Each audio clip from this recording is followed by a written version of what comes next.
July 22nd, 1587. The Atlantic stretches flat and gray beneath a colorless sky.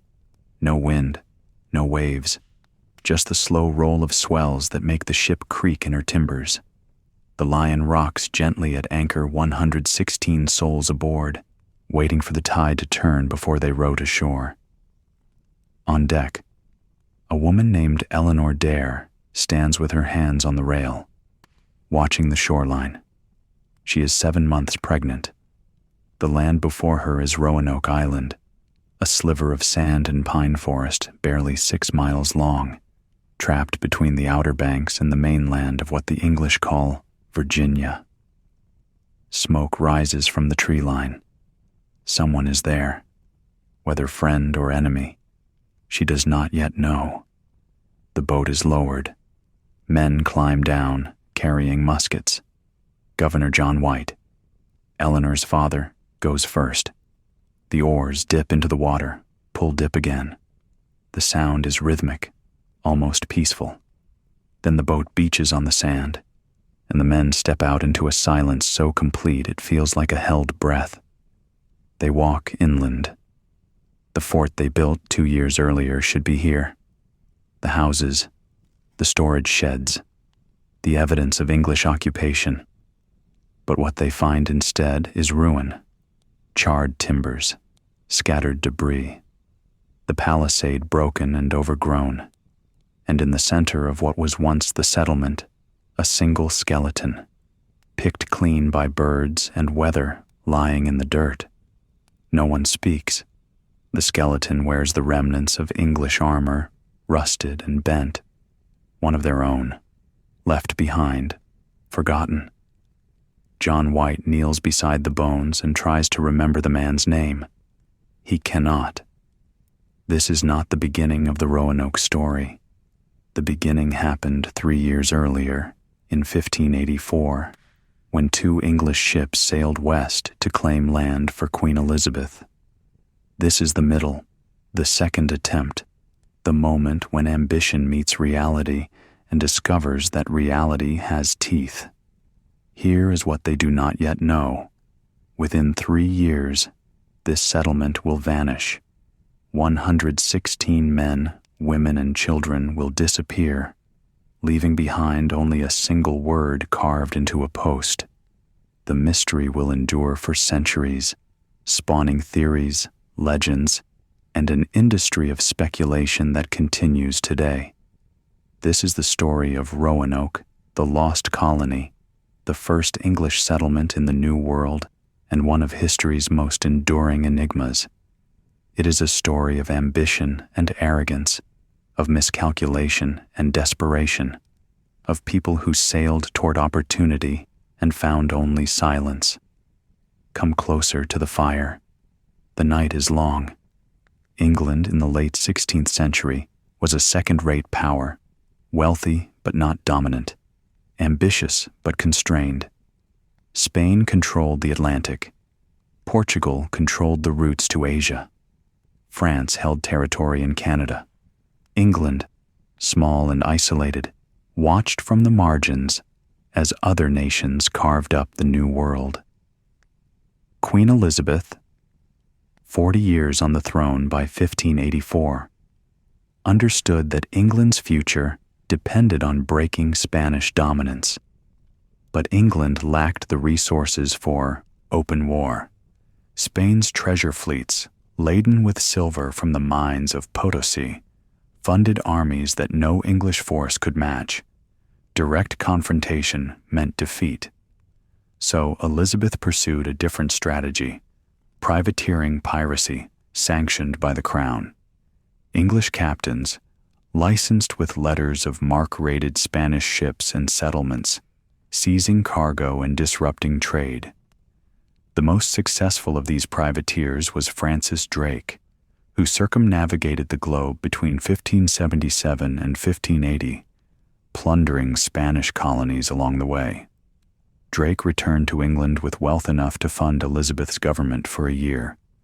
But privateering, however profitable, was reactive. It harassed Spain, but did not challenge Spanish supremacy. What England needed was territory, a permanent foothold in the Americas, a base from which to threaten Spanish shipping and establish independent trade routes. This was the context in which Walter Raleigh proposed his expedition to the New World. Walter Raleigh was 30 years old in 1584, a soldier, poet, and courtier who had earned Elizabeth's favor through charm and ambition. He was not wealthy. His family had modest estates in Devon, but he was clever and ruthless and understood how to navigate court politics. Raleigh had fought in Ireland, suppressing rebellion with a brutality typical of English colonial policy. He had no qualms about violence in service of the crown. He had also spent time in London's intellectual circles, discussing navigation geography and the possibilities of overseas empire with scholars and merchants. In 1584, Raleigh petitioned Elizabeth for a charter to establish a colony in North America. The charter, granted on March 25th, gave Raleigh sweeping authority. He could claim any land not already occupied by a Christian nation, establish settlements, govern the colonists, and exploit resources. In exchange, Raleigh would bear the financial risk. Elizabeth provided political backing, but no money. The charter called the territory Virginia, a name chosen to honor Elizabeth, the Virgin Queen. The borders were vague, encompassing essentially all of eastern North America not claimed by Spain or France. It was a vast grant of theoretical land, worth nothing until colonized. Raleigh moved quickly. He assembled 2 ships, the Tiger and the Roebuck, and recruited a crew of about 100 men. The expedition's goals were reconnaissance and diplomacy. Find a suitable location for settlement, establish relations with the indigenous population, and return with information for future colonization. The ships departed Plymouth on April 27, 1584. Command was split between Philip Amadas, a gentleman with no naval experience, and Arthur Barlow, a more experienced mariner. This division of command would prove problematic, as divided authority always does, but Raleigh was more concerned with ensuring no single captain could claim credit for discoveries. The voyage took 2 months. The ships sailed south to the Canary Islands, then west across the Atlantic to the Caribbean, following the standard route established by Spanish navigators. On July 4, 1584, they sighted land, the Outer Banks of what is now North Carolina. The Outer Banks are a chain of barrier islands, long, narrow strips of sand separating the Atlantic Ocean from the sounds and estuaries of the mainland. The islands are low, rarely more than a few feet above sea level, covered in scrub pine and seagrass, prone to flooding during storms. They are, in short, terrible places to establish permanent settlements, but they had advantages. The sounds behind the islands were shallow and difficult to navigate, which meant Spanish ships, with their deep drafts, could not easily pursue English vessels into these waters. The islands provided natural harbors, protected from the open ocean, and the location, roughly midway between Spanish Florida and Spanish-controlled territories further south, offered a strategic position for raiding Spanish shipping. Amadas and Barlow anchored near present-day Ocracoke Inlet and went ashore. They found no one. The beach was empty, the forest silent. They explored for several days, claiming the land for Elizabeth, and encountered no resistance. Then, on the 3rd day, they saw smoke. The indigenous people of the Outer Banks were Algonquian-speaking tribes, part of a network of villages and chiefdoms that stretched along the coast and inland to the Piedmont. The particular group occupying Roanoke Island and the surrounding area were the Seccotan, though the English would later call them by various names, often confusing different tribes and villages. The Seccotan lived in small towns, clusters of longhouses surrounded by palisades, with populations ranging from a few dozen to several hundred. They practiced agriculture, growing corn, beans, and squash, supplemented by hunting, fishing, and gathering. Their society was hierarchical, led by chiefs called werowonces, who held authority over multiple villages. Above the werowonces stood a paramount chief, though the extent of centralized control varied. When Armada and Barlow encountered the Seccotan, the initial meeting was cautious but peaceful. A group of warriors approached the English in dugout canoes, armed with bows and spears, but making no hostile moves. Through gestures and trade communication was established. The Seccotan offered fish and venison. The English offered copper and cloth items the Seccotan valued highly. The most important figure in this first contact was a man named Granganameo, brother of the paramount chief Wingina. Granganameo acted as diplomat, inviting the English to visit the main village on Roanoke Island. Armada and Barlow accepted. Arthur Barlow's account of this visit, written after the expedition returned to England, is the earliest English description of the Carolina Algonquians. It is, like all such accounts, filtered through cultural bias and limited understanding. Barlow saw what he expected to see: potential allies, exploitable resources, and land ripe for colonization. He described the Seccotan villages as orderly and well-governed. The houses were built of wooden poles covered with bark or woven mats, spacious and clean. The fields were extensive, producing abundant crops. The people were healthy and well-fed. Granganameo's wife, whom Barlow met when Granganameo was absent, was hospitable, offering food and shelter and sending her people to wash the sailors' clothes. This hospitality impressed Barlow, who interpreted it as evidence of the Seccotan's submissive nature. He wrote that the Seccotan showed us all the love and kindness that they could possibly devise. He did not consider that hospitality might be strategic, a way of assessing the strangers and their intentions, or that the Seccotan might be weighing whether the English were potential allies against rival tribes. Barlow also described the natural resources in glowing terms.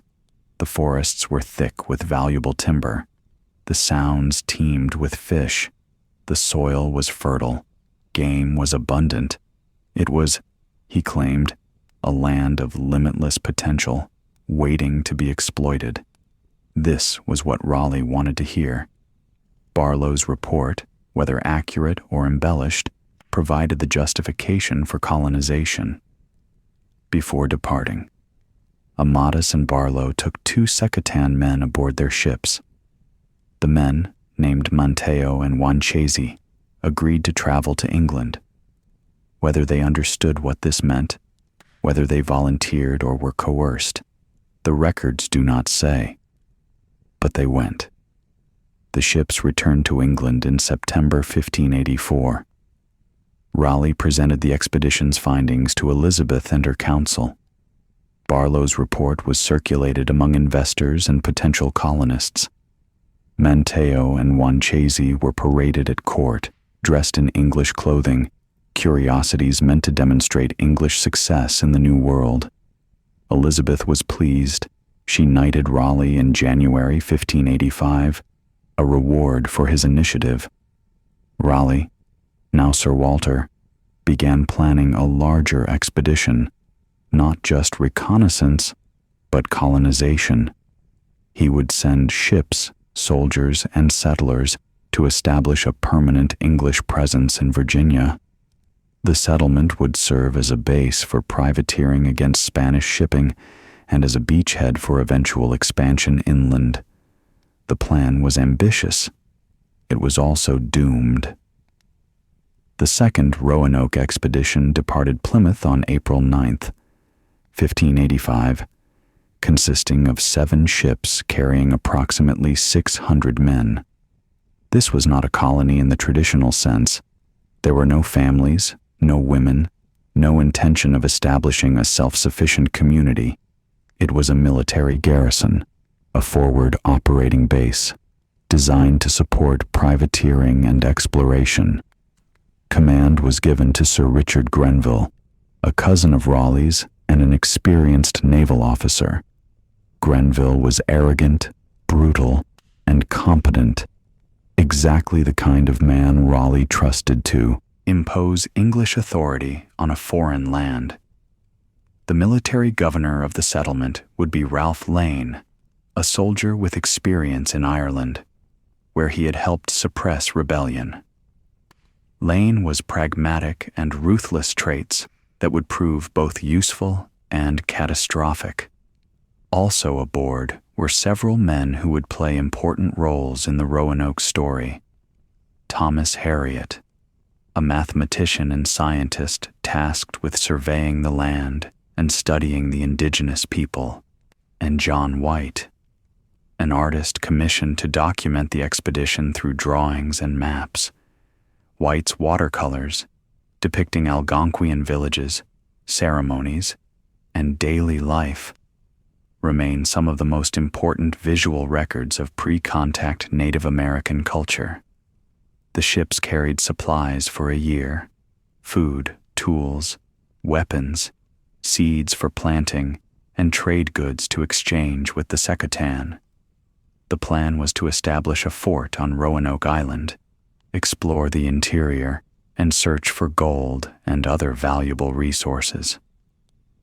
The voyage across the Atlantic was uneventful until the fleet approached the Caribbean. Grenville, ever the privateer, decided to raid Spanish settlements along the way. The fleet attacked Spanish shipping near Puerto Rico, seized a Spanish frigate, and plundered a Spanish town. These actions enriched Grenville and his men, but also alerted Spain to English presence in the region. Spanish officials sent warnings to their outposts in Florida, putting them on alert for English incursions. The fleet reached the Outer Banks in late June 1585. Grenville's flagship, the Tiger, ran aground entering Pamlico Sound, damaging the hull and ruining much of the stored food. This was a disaster. The settlement now lacked sufficient provisions to last the year. Grenville, rather than return to England for resupply, decided to proceed anyway. He would rely on indigenous trade and future supply ships to make up the shortfall. The settlers landed on Roanoke Island and began constructing a fort. The site was poorly chosen.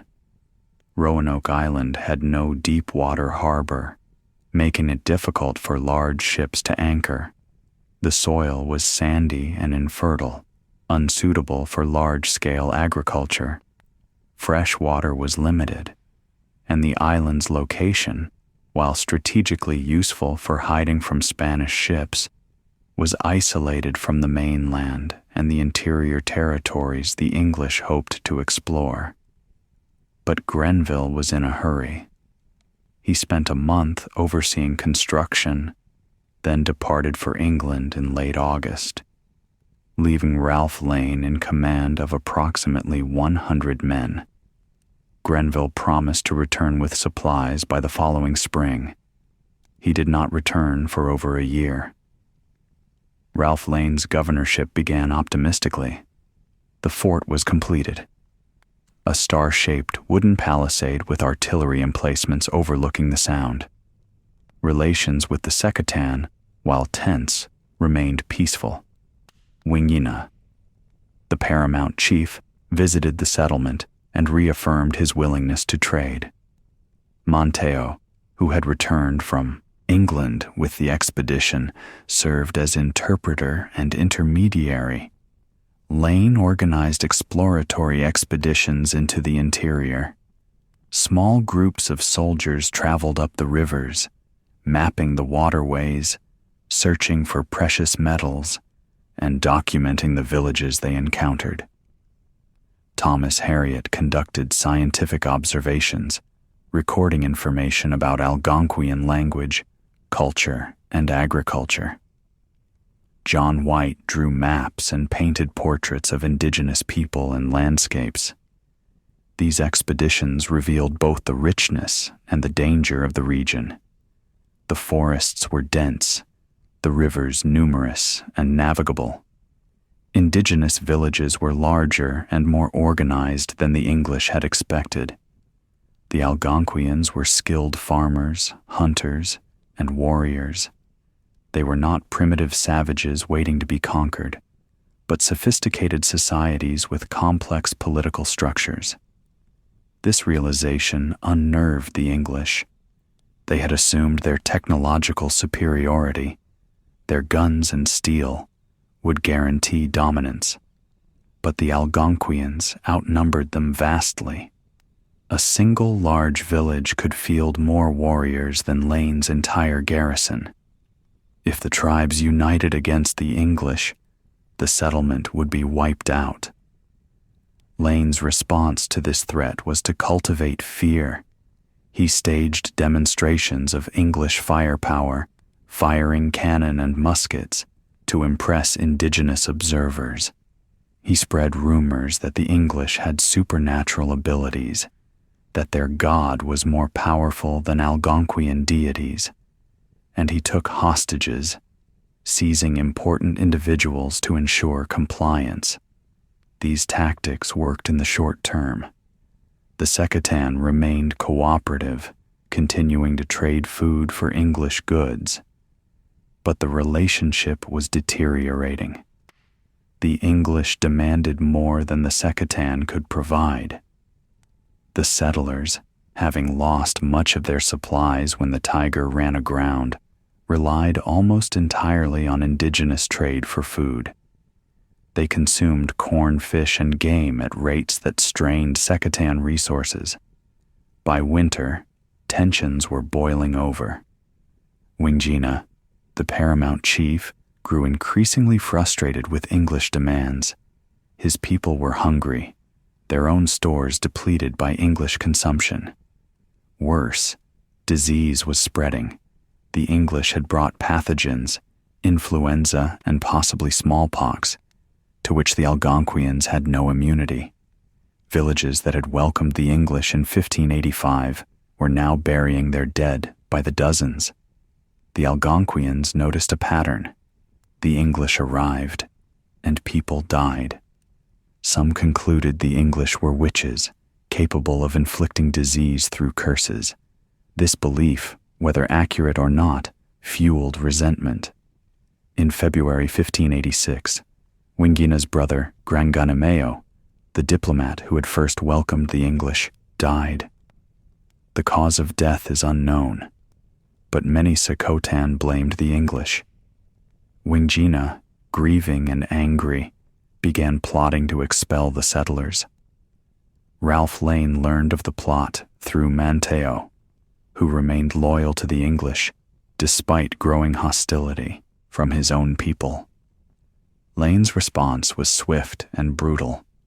In early June, he led a preemptive strike against Wingina's village, attacking at dawn and killing several Secatan warriors. Wingina escaped, but was pursued into the forest and killed, beheaded by an Irish soldier named Edward Nugent. Lane justified the attack as self-defense. The Secatan, he claimed, had been planning to massacre the English. Whether this was true or a convenient justification for murder is impossible to determine. Either way, the attack destroyed any remaining trust between the English and the Algonquians. The settlement was now surrounded by enemies. On June 8th, 1586. 3 ships appeared off the coast. They were not, as Lane had hoped, Grenville's promised supply fleet. They were Francis Drake's privateering squadron, returning from a raid on Spanish settlements in the Caribbean. Drake anchored in the Sound and sent boats to the settlement. He found the colonists in dire condition, starving, sick, and besieged by hostile Algonquians. Lane explained the situation and requested assistance. Drake offered 2 options: stay, and he would leave supplies and a ship, or evacuate to England immediately. Lane chose evacuation.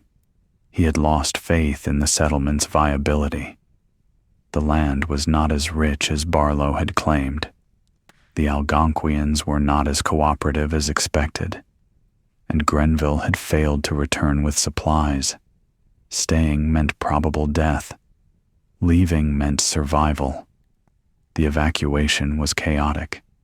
A sudden storm blew in, scattering Drake's ships and forcing hasty departures. The colonists abandoned most of their possessions, including John White's detailed maps and notes. 3 men, out on an exploratory mission inland, were left behind. When they returned to find the settlement empty, they presumably fled into the forest. Their fate is unknown. Drake's fleet departed on June 18, 1586, carrying the surviving colonists back to England. Ralph Lane's governorship had lasted 10 months. The settlement he left behind was a ruin, a burned-out fort surrounded by hostile territory. 2 weeks later, Grenville arrived with the promised supply ships. He found the settlement abandoned. After assessing the situation, he decided to leave a small garrison of 15 men to hold the fort until he could return with reinforcements. These men, supplied with minimal provisions and no means of communication, were left on Roanoke Island in August 1586. When the next English expedition arrived in July 1587, the fort was again empty. All 15 men had vanished. No bodies were found, no evidence of violence, just silence. This was the beginning of the pattern: English settlers arriving at Roanoke and then disappearing without a trace. Walter Raleigh was undeterred by the failure of Lane's expedition. He still believed Virginia could be colonized, but the approach needed to change. The 1585 expedition had been too militaristic, too focused on privateering and exploitation, not focused enough on establishing a sustainable community. The next attempt would be different. Raleigh recruited a new governor, John White, the artist who had accompanied Lane and documented the 1585 expedition. White was not a soldier. He was an administrator, a craftsman, a man more interested in settlement than conquest. Raleigh gave White authority to establish a colony, not a garrison, a place where families could live, farm, and build a permanent English community. White recruited approximately 115 colonists, including women and children. This was unprecedented. Previous expeditions had been all-male military ventures. The inclusion of families signaled a commitment to permanence. These people were not planning to raid Spanish ships and return home rich. They were planning to stay. Among the colonists was White's pregnant daughter, Eleanor Dare, and her husband, Ananias Dare. Also aboard were several men who had participated in the 1585 expedition, including Monteo, the Croatoan interpreter, who had remained loyal to the English even after Wingina's death. Wanchese, the other Algonquian, who had traveled to England in 1584, had abandoned the English after witnessing Ralph Lane's brutality and returned to his people. The colonists departed Plymouth on May 8, 1587, aboard 3 ships commanded by Simon Fernandez, a Portuguese pilot with extensive experience navigating the Atlantic. The plan was to sail to Roanoke Island, collect the 15 men Grenville had left behind, and then continue north to the Chesapeake Bay, where White would establish the new settlement. Roanoke was never intended to be the final destination, but Fernandez had his own agenda. He was a privateer, interested in plunder, not colonization. When the fleet reached Roanoke Island in July, Fernandez refused to transport the colonists further north. He claimed the season was too late, that he needed to depart for Caribbean waters to hunt Spanish ships. The colonists, he insisted, would have to stay on Roanoke. White protested, but Fernandez controlled the ships. The colonists disembarked on July 22nd, 1587, and Fernandez sailed away, taking most of the supplies with him. The colony was stranded on an island it had not chosen, with insufficient provisions, surrounded by Algonquians who had every reason to hate the English. The colonists found the fort abandoned, overgrown with weeds and vines. The 15 men Grenville had left were gone. A search party discovered one body miles from the fort, but it was too decomposed to identify. The others had disappeared. White ordered the fort repaired and new houses constructed. The colonists, many of them craftsmen and laborers, set to work. By August, a functional settlement existed, though conditions were grim.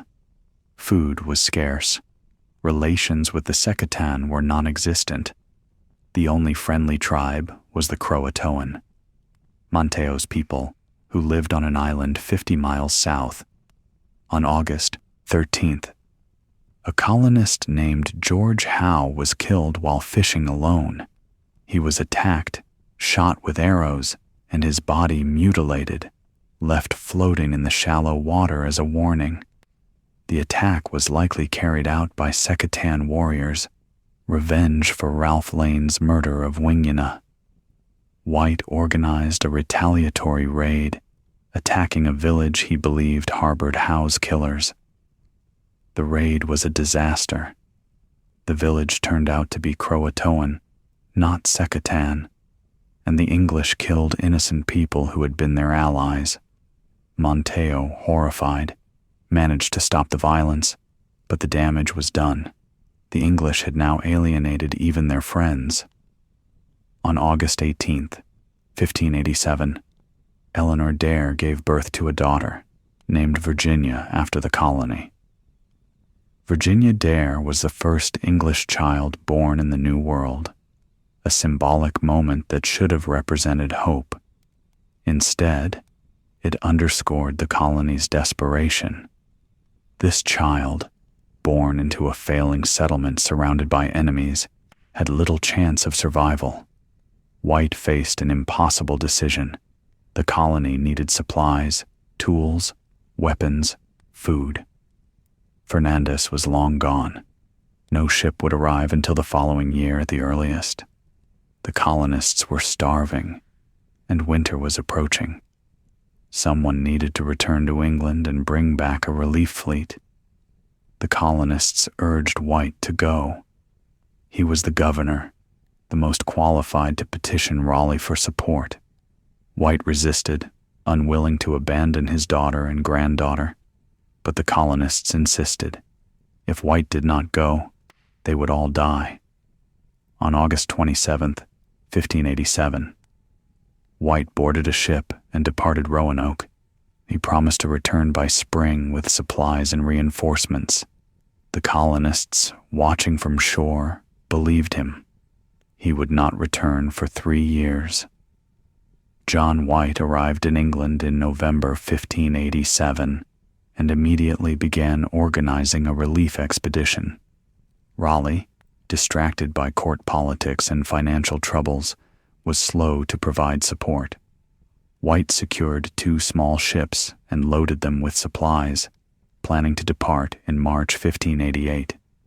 But in March 1588, Queen Elizabeth issued a stay order. All ships were to remain in port. Spain was preparing the Armada, a massive invasion fleet intended to conquer England. Every English vessel was needed for defense. White's relief expedition was cancelled. The Spanish Armada sailed in July 1588 and was defeated by English naval forces in storms. The victory was celebrated across England, but for the Roanoke colonists, it was irrelevant. They were forgotten, stranded on an island thousands of miles away, with no means of communication and no expectation of rescue. White tried again in 1589, but the expedition was diverted to privateering. He tried again in 1590, and this time succeeded. On August 15th, 1590, White's ship anchored off Roanoke Island. He rowed ashore, desperate to see his family, and found nothing. The settlement was abandoned. The houses had been dismantled, not destroyed, but carefully taken apart.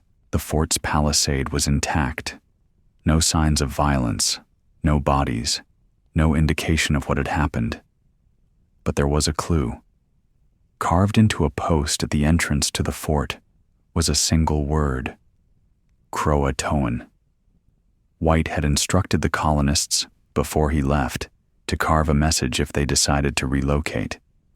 If they were in danger, they were to include a Maltese cross above the message. The carving read only Croatoan, with no cross. This suggested, White believed, that the colonists had moved to Croatoan Island, Monteo's homeland, and that they had left voluntarily. White wanted to sail to Croatoan immediately and search for survivors, but the ship's captain refused.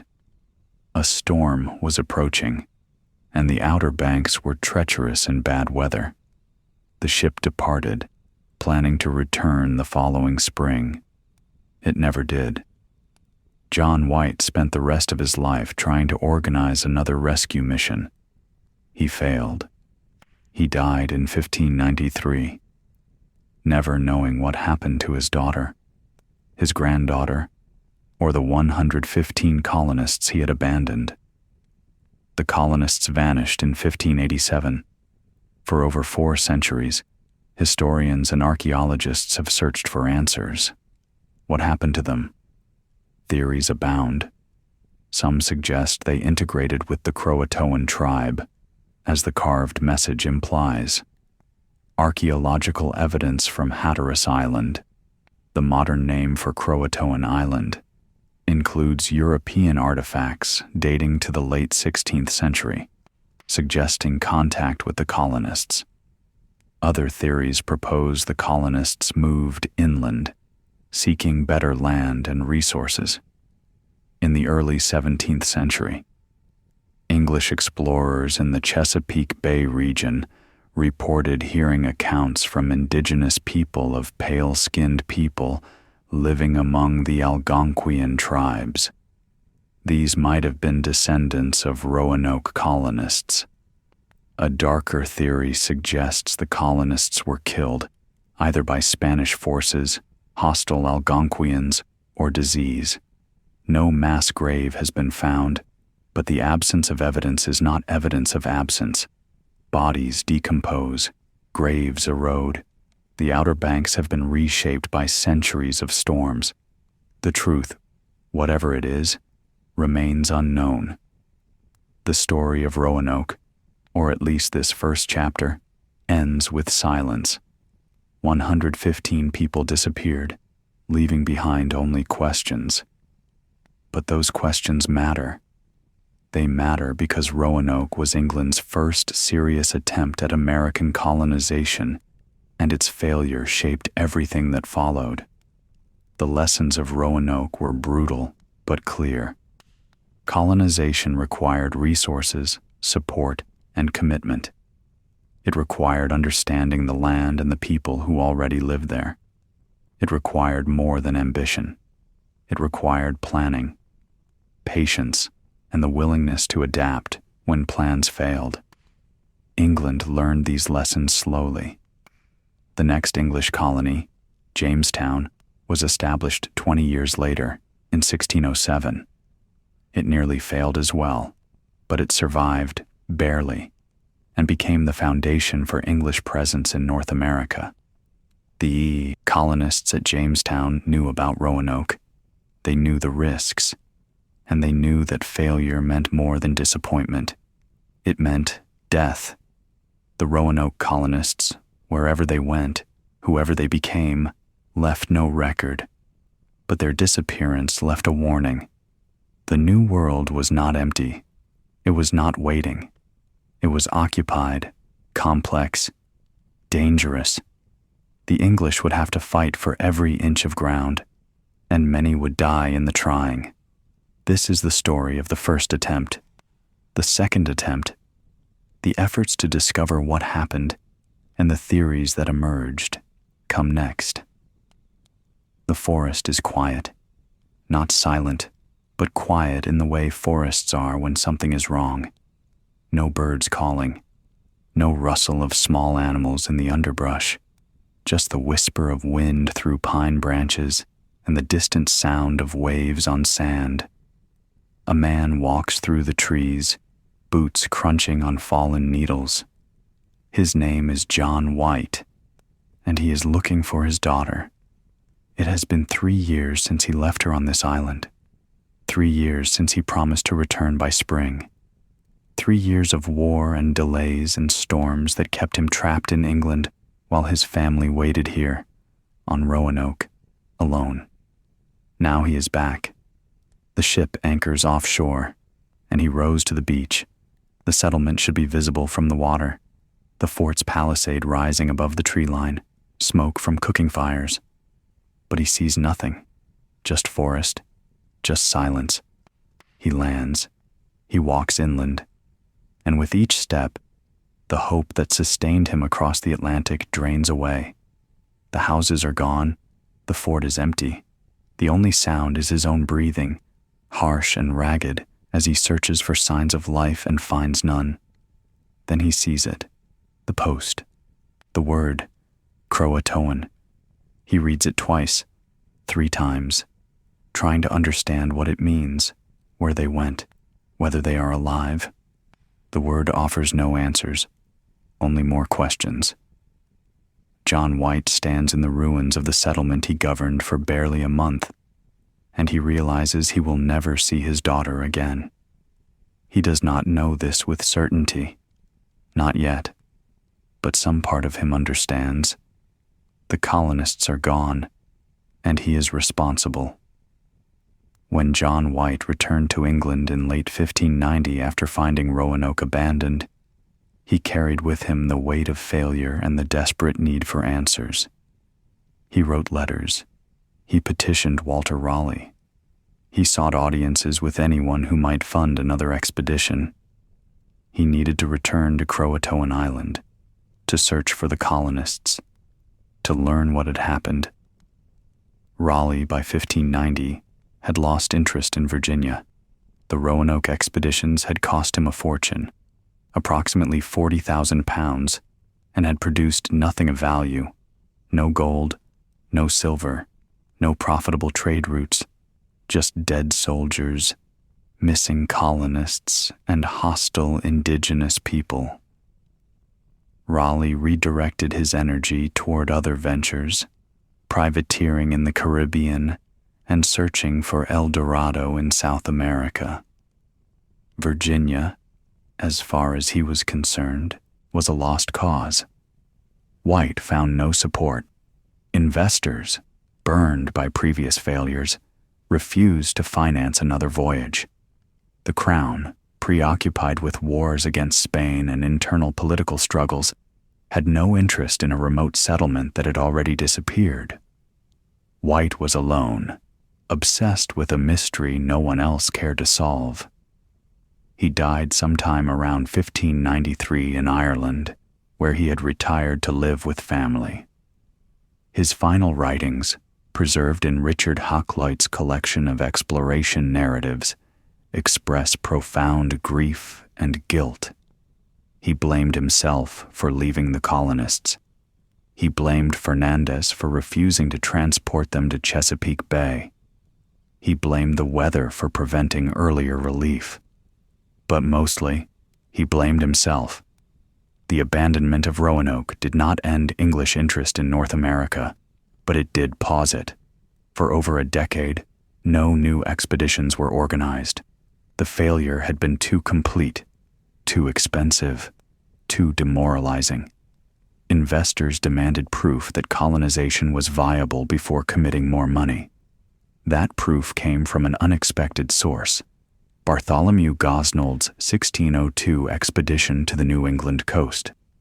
Gosnold, an English mariner, sailed to Cape Cod and explored the region, establishing temporary trade with indigenous people and returning to England with valuable cargo, primarily sassafras, a plant believed to have medicinal properties. The voyage was profitable, proving that New World ventures could succeed if properly managed. Gosnold's success revived interest in colonization. In 1606, King James I, who had succeeded Elizabeth in 1603, granted charters to two companies, the Virginia Company of London and the Virginia Company of Plymouth. Both were authorized to establish settlements in Virginia, defined loosely as the eastern coast of North America, between latitudes 34 and 45 degrees north. The London Company moved first, organizing an expedition that would establish Jamestown in 1607. But before Jamestown, there was one more attempt to learn what happened at Roanoke. The Jamestown colonists, when they arrived in Virginia in May 1607, were acutely aware of Roanoke. Many had read accounts of the earlier expeditions. Some had spoken with survivors of Ralph Lane's 1585 garrison. They knew about the disappearance, and they were determined not to repeat the mistakes of their predecessors. The Jamestown colony was larger, better supplied, and better organized than Roanoke. The Virginia Company had invested heavily, sending 104 colonists aboard 3 ships. The expedition was led by Christopher Newport, an experienced captain, with governance shared among a council of 7 men, including Captain John Smith, who would later become the colony's most famous leader. The colonists established their settlement on a peninsula in the James River, approximately 60 miles inland from the Chesapeake Bay. The location was more defensible than Roanoke, protected from Spanish attack by distance and shallow water approaches, but it was also swampy, mosquito-infested, and lacked fresh drinking water. Within months, colonists were dying from disease and malnutrition, but unlike Roanoke, Jamestown had support. Supply ships arrived regularly from England. The Virginia Company, though plagued by mismanagement and infighting, remained committed to the colony's survival. And most importantly, the colonists learned from Roanoke's failures. They maintained better relations with local tribes, particularly the Powhatan Confederacy, through trade and diplomacy, even when those relations were strained. Still, Jamestown nearly failed. During the winter of 1609-1610, known as the Starving Time, the colony's population dropped from about 500 to 60. Colonists died of starvation, disease, and conflict with indigenous people. The survivors were preparing to abandon the settlement when a relief fleet arrived in June 1610 with supplies and new colonists. Jamestown endured, barely, and eventually stabilized. From Jamestown, the English began investigating what happened at Roanoke. In 1608, John Smith sent expeditions to explore the surrounding regions and gather information about the lost colony. Smith himself traveled extensively, mapping Chesapeake Bay and the rivers feeding into it, and interrogating indigenous people about Europeans living among their tribes.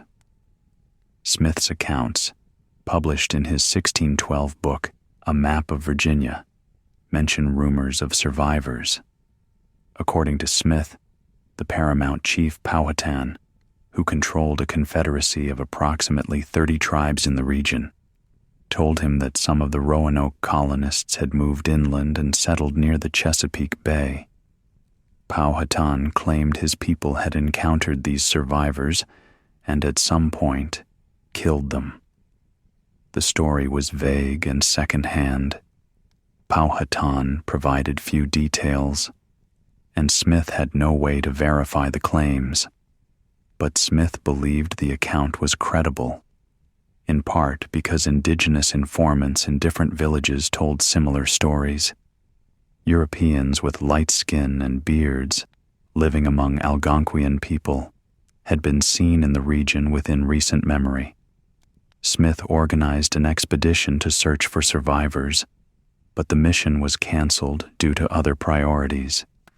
Jamestown was struggling, and Smith needed every man for defense and labor. The search for Roanoke colonists would have to wait. In 1609, a new clue emerged: William Strachey.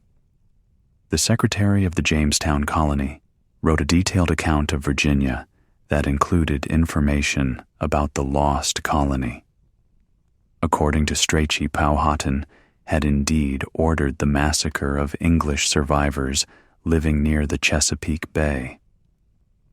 The killings, Strachey claimed, had occurred shortly before the Jamestown colonists arrived, possibly as late as 1606 or early 1607. Strachey wrote that approximately 7 men, 4 women, and several children had been killed in coordinated attacks on 2 villages where they had been living. The motivation, according to indigenous sources, was fear. Powhatan's priests had prophesied that a great nation from the Chesapeake Bay would destroy the Powhatan Confederacy. When English colonists appeared in that region, Powhatan moved to eliminate them before they could fulfill the prophecy. This account, if accurate, was devastating. It meant the Roanoke colonists had survived for nearly 20 years, integrating with local tribes, only to be killed just as new English settlers arrived. The timing was tragic, a cruel accident of history. But Strachey's account is controversial. No archaeological evidence has been found to support the massacre. No mass graves. No European artifacts in the locations Strachey described. Some historians believe Strachey was relaying accurate information. Others think he was repeating rumors, possibly exaggerated or misunderstood through translation. The truth remains unclear. For 4 centuries, historians, archaeologists, and amateur researchers have proposed theories about what happened to the lost colony. Some theories are well supported by evidence. Others are speculative, based on fragments of information and educated guesses. A few are outright fantasies, products of wishful thinking rather than rigorous analysis. The most widely accepted theory is integration. According to this explanation, the colonists left Roanoke Island voluntarily, either because resources were insufficient or because staying on an exposed island surrounded by hostile tribes was too dangerous. They traveled to Croatoan Island, as the carved message suggests, and integrated with Monteo's people. Over time, they dispersed, some moving to other Algonquian villages, intermarrying and being absorbed into indigenous communities. This theory is supported by several pieces of evidence. First, the carved word Croatoan clearly indicates the colonists plan to relocate to that island. Second, archaeological excavations on Hatteras Island, the modern name for Croatoan, have uncovered European artifacts dating to the late 16th century, including metal tools, glass beads, and pieces of pottery that match materials the Roanoke colonists would have possessed. Third, English explorers in the early 17th century reported encountering indigenous people with European features. John Smith's map of Virginia mentions people with perfect yellow hair and gray eyes living among Algonquian tribes. Later explorers reported similar observations. These descriptions, while not definitive proof, are consistent with intermarriage between colonists and indigenous people. Finally, genetic studies of modern-day Lumbee people, a Native American tribe in North Carolina, have found markers suggesting European ancestry. Some researchers believe the Lumbee are descendants of Roanoke colonists, though this claim is disputed. The genetic evidence is inconclusive, complicated by centuries of intermarriage with other European settlers.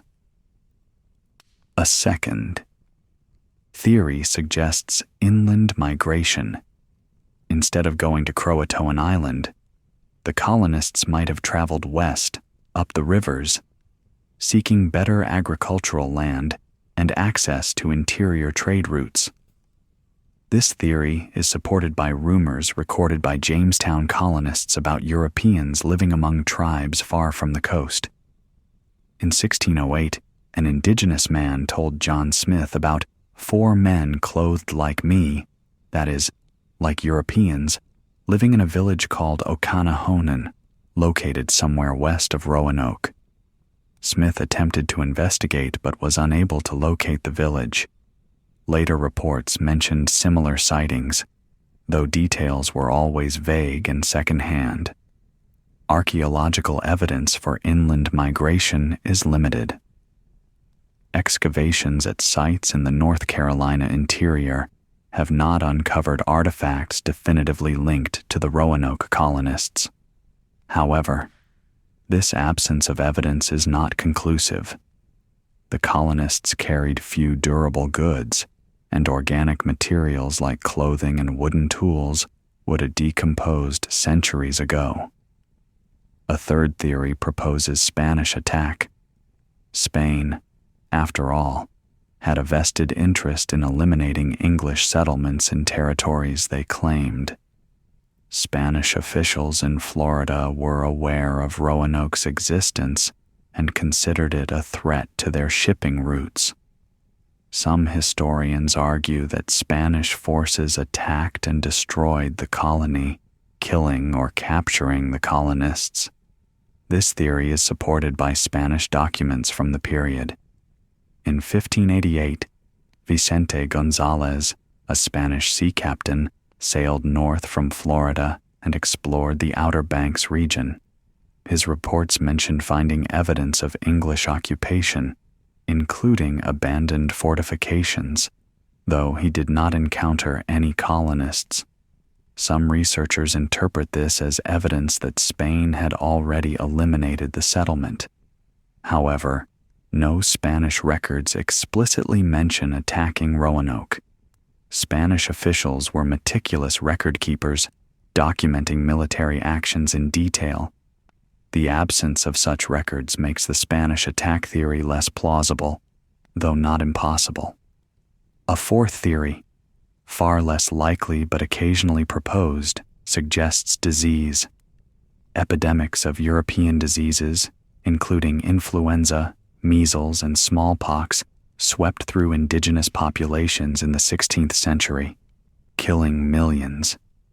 It is possible the Roanoke colonists, weakened by malnutrition and stress, succumbed to disease.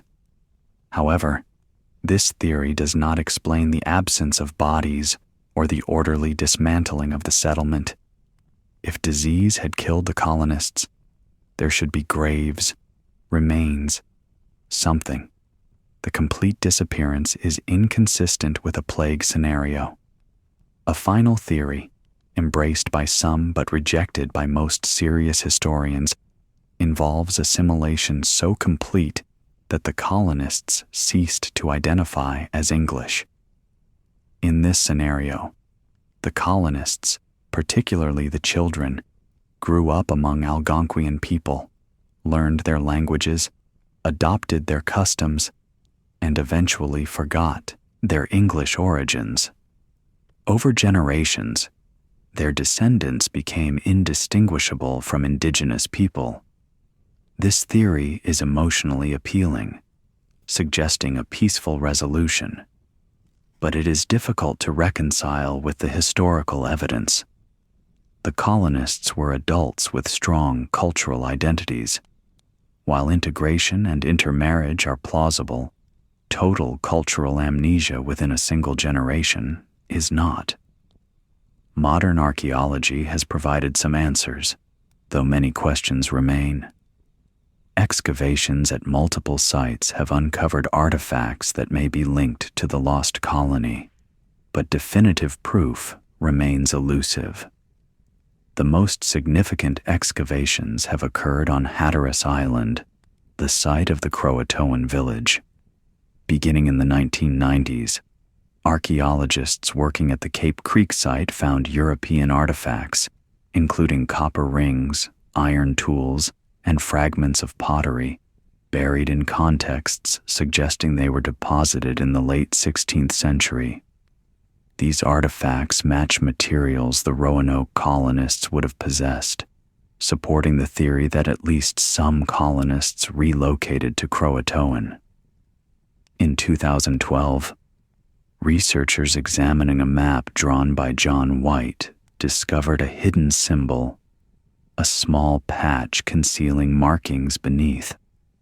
When the patch was removed using modern imaging techniques, the markings revealed the location of a fort or settlement inland from Roanoke near the Albemarle Sound. Archaeologists excavated the site, known as Site X, and found European artifacts dating to the late 16th century, including pieces of pottery, a sword hilt, and gun parts.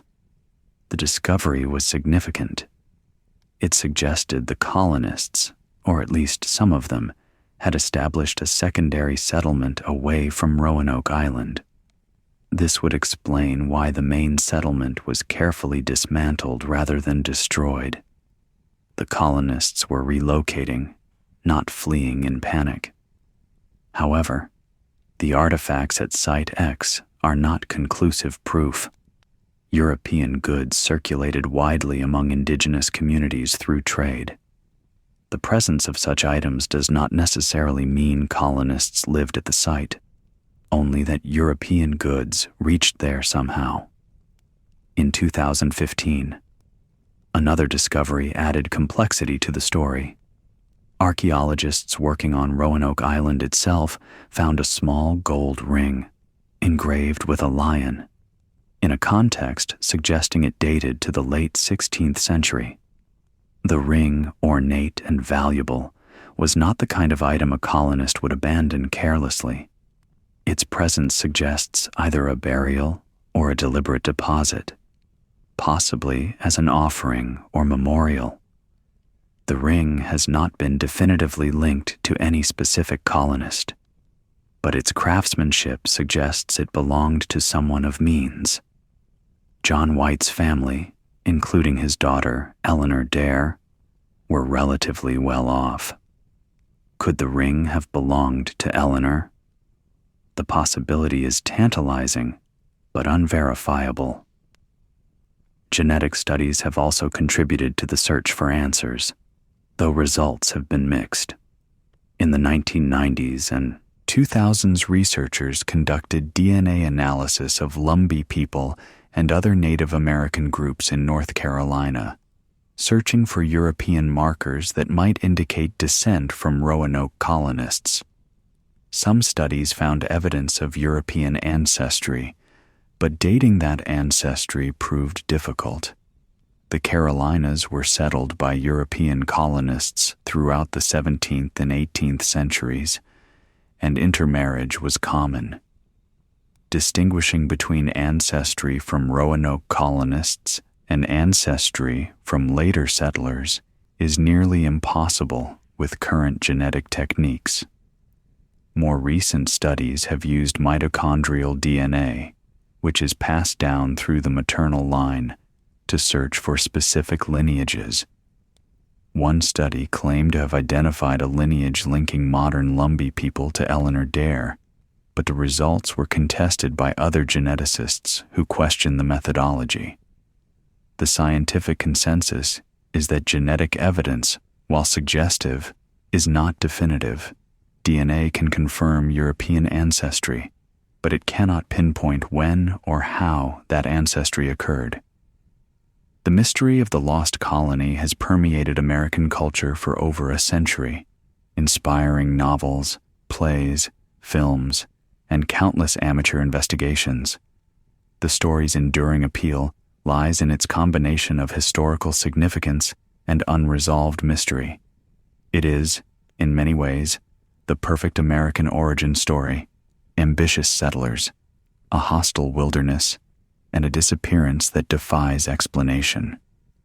The first major cultural treatment of Roanoke came in 1937 with Paul Green's play The Lost Colony, an outdoor drama performed annually on Roanoke Island. The play, which romanticizes the colonists and their relationship with indigenous people, has been running for over 80 years, attracting hundreds of thousands of visitors. It presents a sanitized version of history, emphasizing courage and tragedy while downplaying the violence and exploitation that characterized English colonization. In literature, The Lost Colony has inspired dozens of novels, from historical fiction to supernatural thrillers. Some portray the colonists as heroes, others as victims, a few as villains. The flexibility of the mystery allows authors to project their own interpretations onto the events, filling gaps in the historical record with imagination. Film and television have also explored the story, though often inaccurately. The 2015 season of American Horror Story, titled Roanoke, used the lost colony as a premise for a horror narrative, inventing ghosts, witches, and monsters with no basis in history. The show prioritized entertainment over accuracy, a common approach in popular media. The commercialization of the lost colony has created tension between historical preservation and tourism. Roanoke Island, now part of North Carolina's Outer Banks, attracts thousands of visitors annually, drawn by the mystery. Tour companies offer guided walks through haunted sites. Gift shops sell replica artifacts and books about theories. The island's economy depends, in part, on maintaining public interest in the disappearance. Historians and archaeologists worry that commercialization distorts history. The lost colony has become mythology, a story told and retold until the facts are buried under layers of speculation and fiction. Distinguishing between evidence-based history and entertaining narrative has become increasingly difficult. Some scholars argue for a more balanced approach, one that acknowledges the mystery while grounding interpretations in archaeological and documentary evidence. Others believe the mythology serves a purpose, keeping the story alive and funding research through tourism revenue. One voice has been largely absent from the lost colony narrative: the voice of indigenous people. For centuries, the story has been told from the English perspective, focusing on the colonists, their struggles, and their fate. The Algonquian people, who were there, who witnessed the events, whose lives were fundamentally altered by English colonization, are relegated to supporting roles. Modern indigenous scholars and community members have begun reclaiming this narrative, offering perspectives that challenge traditional interpretations.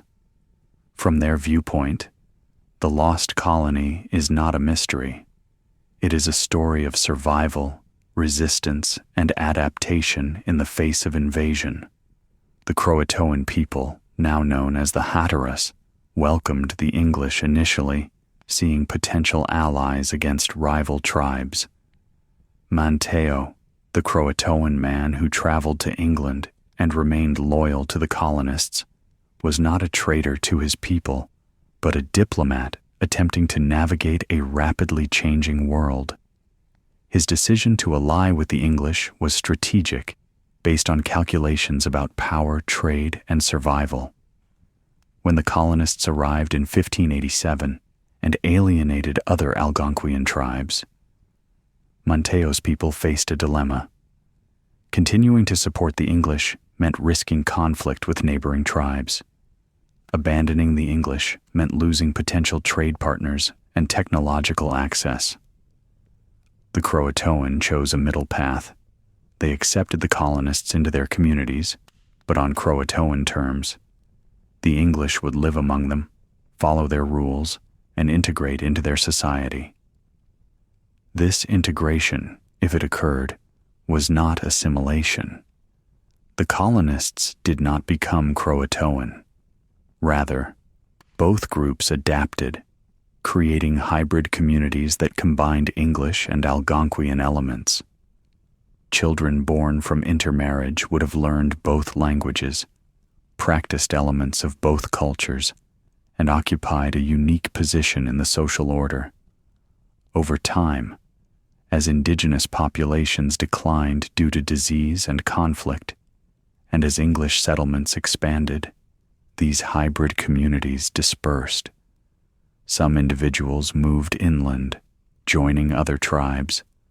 Others remained on the coast, eventually being absorbed into the broader indigenous population. The process took decades, not years, and was gradual rather than sudden. From this perspective, the Lost Colony did not disappear. It transformed. The colonists, as distinct English people, ceased to exist, but their descendants, mixed with Algonquian ancestry, continued. The mystery, so compelling to English and American audiences, is less mysterious when viewed from indigenous perspectives. People came. People integrated. Life continued. Modern indigenous communities in North Carolina, including the Lumbee, maintain oral traditions about connections to the Lost Colony. These traditions are often dismissed by academic historians as folklore, insufficiently rigorous to qualify as evidence.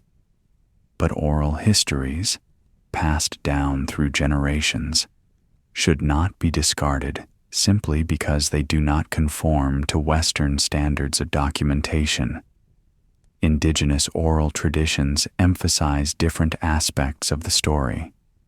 Where English accounts focus on John White's grief and the colonists' suffering, indigenous traditions focus on survival strategies, community decisions, and the long-term consequences of English arrival. These are not opposing narratives, but complementary ones, offering fuller understanding when considered together. Some Lumbee elders speak of ancestors who were different, lighter-skinned with European features, but who lived as Lumbee spoke Lumbee languages and identified with Lumbee communities. These stories, whether historically accurate or symbolic, reflect the complex legacy of colonization and the blending of cultures that occurred. The search for the Lost Colony continues. New excavations are planned. Genetic studies are ongoing. Researchers sift through archives, searching for overlooked documents that might provide clues. Every few years, a new theory emerges, accompanied by media attention and public speculation. But perhaps the search itself is the wrong approach. Perhaps the question, "What happened to the Lost Colony?" is less important than the questions surrounding it. Why do we care? What does the mystery represent? What does our obsession with solving it reveal about ourselves? The Lost Colony has become a mirror, reflecting our anxieties about survival, about the fragility of civilization, about what happens when people are cut off from everything familiar. It is a story about being lost, literally and metaphorically, and about the terrifying possibility that being lost is permanent.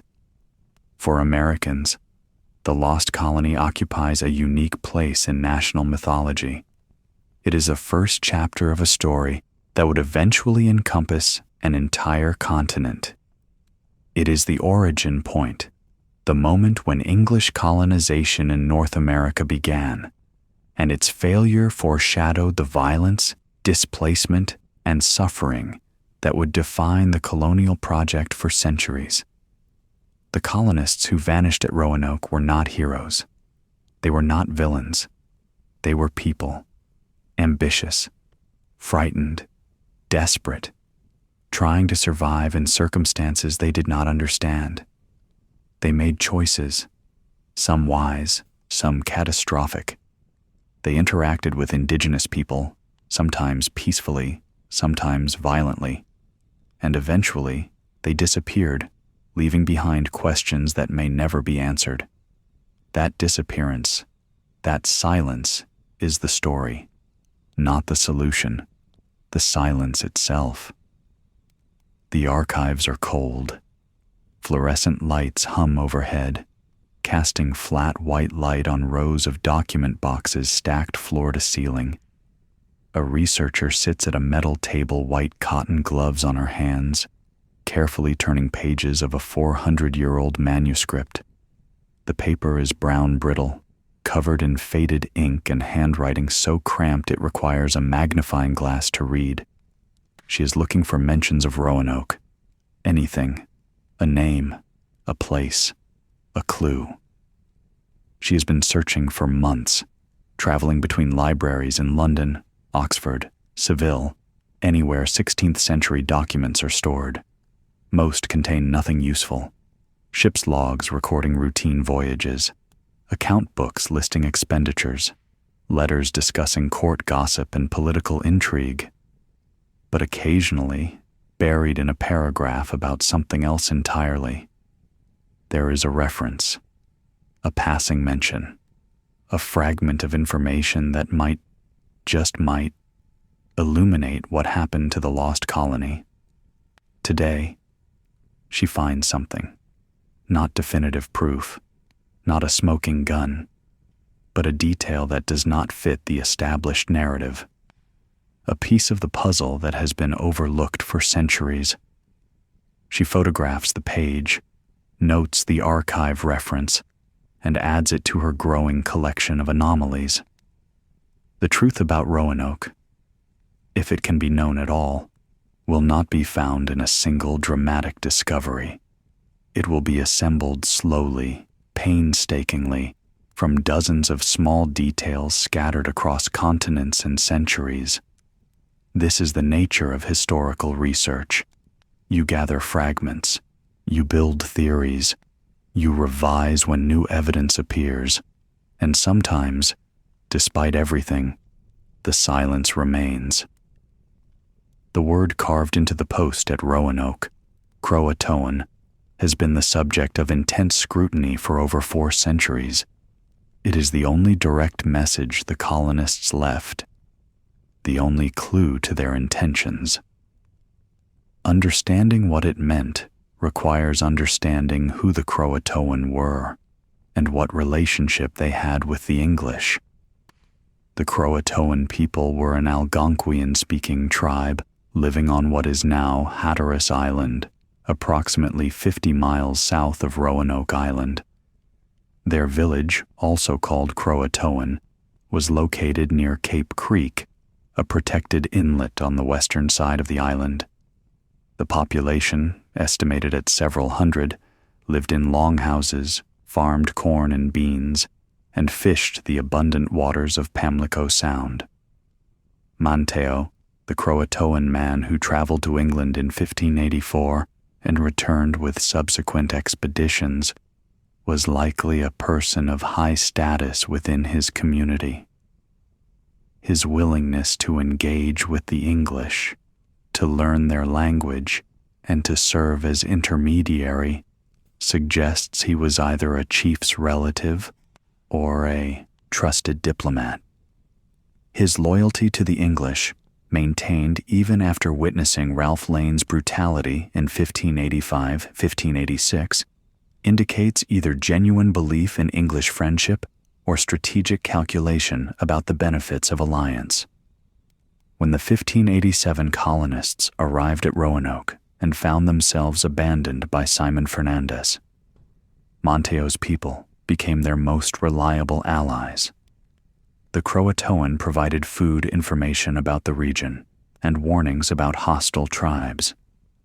In return, the English offered trade goods, particularly copper and iron tools, which were valuable in indigenous trade networks. On August 13th, 1587, Manteo was baptized and declared Lord of Roanoke and Dassamongapuk by Governor John White. This ceremony, performed according to Anglican rites, was intended to formalize Manteo's alliance with the English and to establish him as a Christian authority in the region. From the English perspective, baptism meant Manteo had become one of them, a subject of the English crown with rights and responsibilities.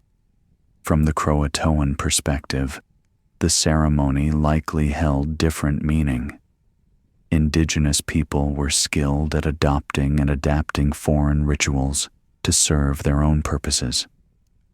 Manteo's baptism may have been seen as a diplomatic gesture, a performance designed to strengthen ties without fundamentally altering Croatoan identity or autonomy. The title, Lord of Roanoke, suggests the English believed they were granting Manteo authority over territory and people. But indigenous concepts of leadership were different from European feudalism. A chief's power derived from respect, kinship, and demonstrated ability, not from titles bestowed by foreign monarchs. Manteo's authority among his people would not have changed because an English governor declared him Lord. Still, the baptism and title indicate the closeness of the relationship between Manteo and the colonists.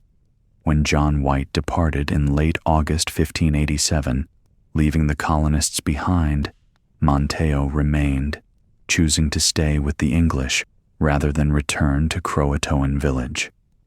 This decision, whether driven by duty, friendship, or political calculation, would have profound consequences. After White left, the colonists faced increasing danger. They were surrounded by tribes angered by English actions during the 1585 to 1586 expedition.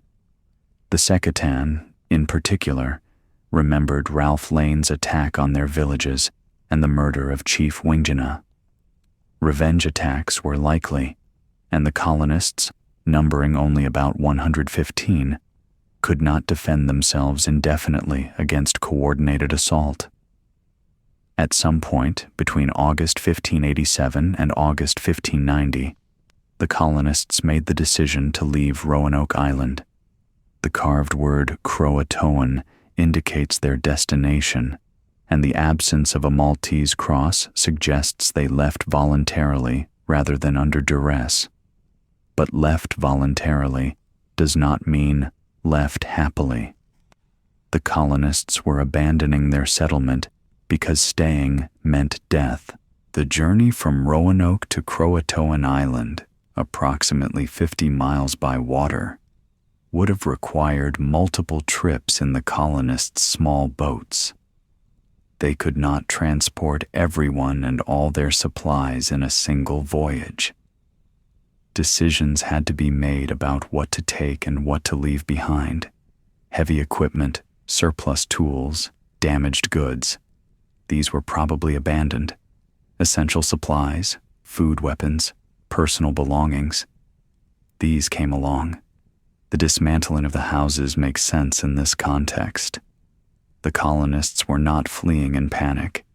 They were relocating methodically, salvaging materials they could use elsewhere. Wooden planks, nails, roofing materials, all valuable, were probably carried to Croatoan to construct new shelters. What happened after the colonists reached Croatoan? The archaeological evidence provides some answers. Excavations at the Cape Creek site on Hatteras Island have uncovered European artifacts dating to the late 16th century, found in contexts suggesting they were used and deposited by people living there, not merely traded goods passing through. Among the artifacts are items the Roanoke colonists would have possessed: copper farthings, iron tools, pottery fragments, and pieces of glass. Some items show signs of modification, such as copper sheet metal cut into shapes suitable for indigenous jewelry or decoration. This suggests the colonists' possessions were being repurposed, integrated into Croatoan material culture. The presence of English artifacts at Croatoan does not prove all the colonists stayed there permanently. Some may have moved on after a period of residents traveling inland or dispersing to other indigenous communities. But it does confirm that at least some colonists reached Croatoan and lived there for a time. Integration would have been gradual. The colonists, numbering over 100, could not simply appear in a village of a few hundred and expect immediate acceptance. Negotiations would have occurred. Terms would have been set. The Croatoan would have insisted on behavioral expectations, respect for their customs, contribution to communal labor, and compliance with their leaders' decisions. Children, including Virginia Dare, would have adapted most quickly. Young children learn languages rapidly and form friendships easily.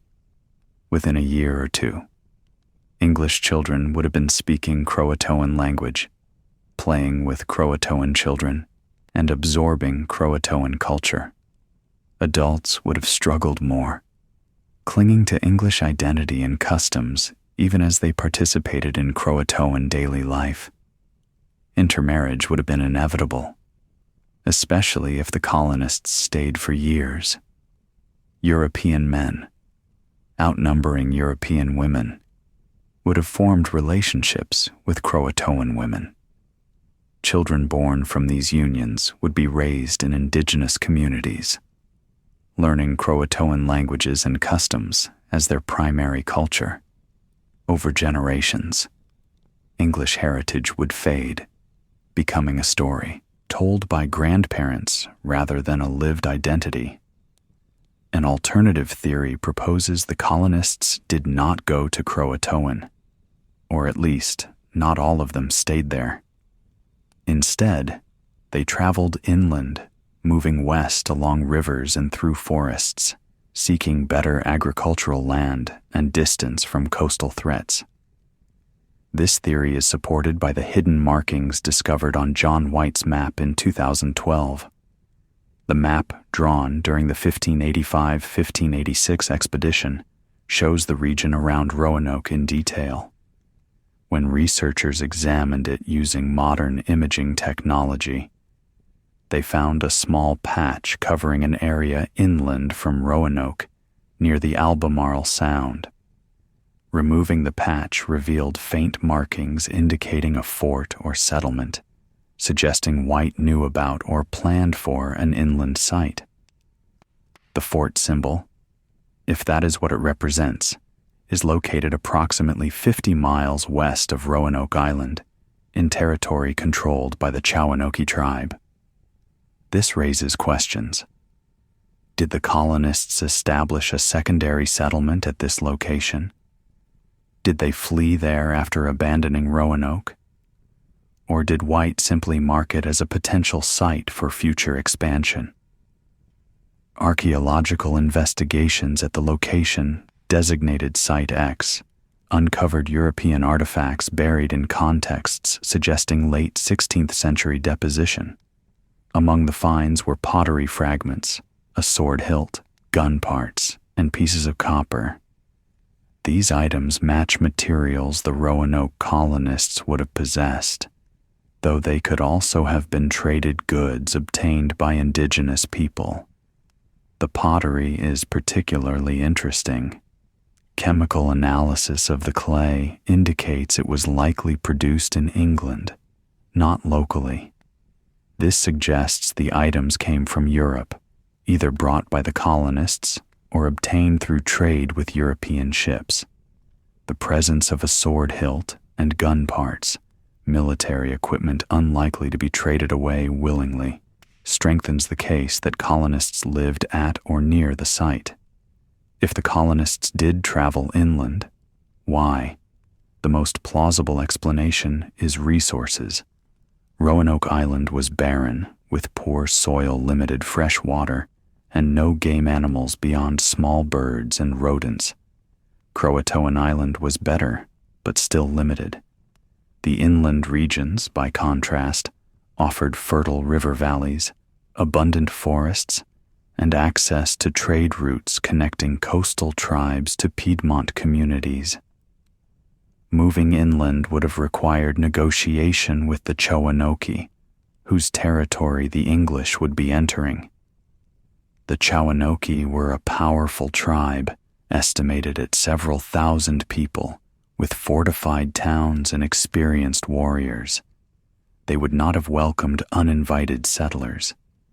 But negotiation was possible. The English had valuable trade goods, particularly copper, iron, and glass beads, that indigenous people desired. They also had military technology, firearms, that might make them useful allies in intertribal conflicts. If the colonists approached the Roanoke diplomatically, offering trade and assistance in exchange for land and protection, an arrangement might have been reached. Manteo, if he accompanied the colonists inland, would have been essential to such negotiations. As an Algonquian speaker familiar with indigenous diplomacy, he could serve as interpreter and intermediary. His presence would have signaled peaceful intentions, distinguishing the colonists from earlier English expeditions that had been hostile. The inland theory also explains why William Strachey, the Jamestown secretary, heard reports in 1609 about Englishmen living among tribes near Chesapeake Bay. If the colonists had moved west from Roanoke, they would have been approximately where Strachey's informants described. The reports of 4 men clothed like me and families living in indigenous villages fit the pattern of small groups of colonists integrating into different communities. However, the inland theory faces challenges. No substantial cache of English artifacts has been found at sites away from Roanoke and Croatoan. This absence could mean the colonists did not travel far inland, or it could mean their possessions were dispersed, traded away, or buried in locations not yet discovered. Archaeology in the densely forested and developed regions of eastern North Carolina is difficult, and many potential sites remain unexcavated. Additionally, traveling inland in the late 16th century was dangerous. The forests were dense, the rivers uncharted, and the indigenous people potentially hostile. A group of 115 people, including women and children, moving through unfamiliar territory, would have been vulnerable to attack, disease, and starvation. The journey would have required careful planning and indigenous guides. Still, desperation makes people attempt difficult things. If the colonists believed staying at Roanoke or Croatoan meant death, moving inland might have seemed worth the risk. They had no reason to expect relief from England. John White had been gone for years with no word, and they knew they could not survive indefinitely on the barrier islands. Inland offered hope, however faint. Spain's role in the Roanoke story has been debated extensively. Did Spanish forces attack the colony? Did Spanish officials know about the colonists' fate? The documentary evidence is limited but suggestive. Spain claimed all of the Americas under the Treaty of Tordesillas, signed with Portugal in 1494 and confirmed by Pope Julius II. From the Spanish perspective, English colonies in Virginia were illegal intrusions into Spanish territory. Spanish officials in Florida, particularly in St. Augustine, monitored English activities closely, viewing them as threats to Spanish shipping and sovereignty. In 1588, shortly after the defeat of the Spanish Armada, Spanish Captain Vicente Gonzalez sailed north from Florida with orders to search for English settlements. Gonzalez explored the Outer Banks region, entering sounds and inlets, searching for evidence of English occupation. His reports, preserved in Spanish archives, mention finding abandoned fortifications and signs of recent habitation, but no colonists. Gonzalez's mission suggests Spanish officials knew about Roanoke and considered it a potential target. Whether they acted on that knowledge, launching an attack to eliminate the colony, is unclear. Spanish records from this period are incomplete. Many documents lost or destroyed over centuries. The absence of records explicitly mentioning an attack does not prove no attack occurred. Some historians argue the Spanish had motive, means, and opportunity to destroy Roanoke. The motive was clear: eliminate English presence in Spanish-claimed territory. The means existed. Spain had military forces in Florida capable of mounting expeditions. The opportunity arose after Gonzalez's reconnaissance confirmed the settlement's location. But there are problems with this theory. Spanish military operations were bureaucratic, requiring authorization from colonial governors and ultimately from Madrid. Records of such authorizations, or of military campaigns, do not exist for an attack on Roanoke. Spanish officials kept meticulous accounts of military actions, and the absence of documentation is significant. Moreover, attacking Roanoke would have been logistically difficult. The Outer Banks are treacherous, with shallow waters and shifting sandbars that made navigation dangerous for large Spanish vessels. A military expedition would have required small boats, extensive knowledge of the sounds and indigenous guides, all difficult to obtain. Spanish forces in Florida were stretched thin, defending against indigenous uprisings and English privateering. Mounting a major expedition north would have diverted resources from more pressing concerns. The most likely Spanish involvement, if any, was reconnaissance rather than attack. Gonzalez's 1588 voyage confirmed Roanoke's location and status, but by then the colony may have already been abandoned.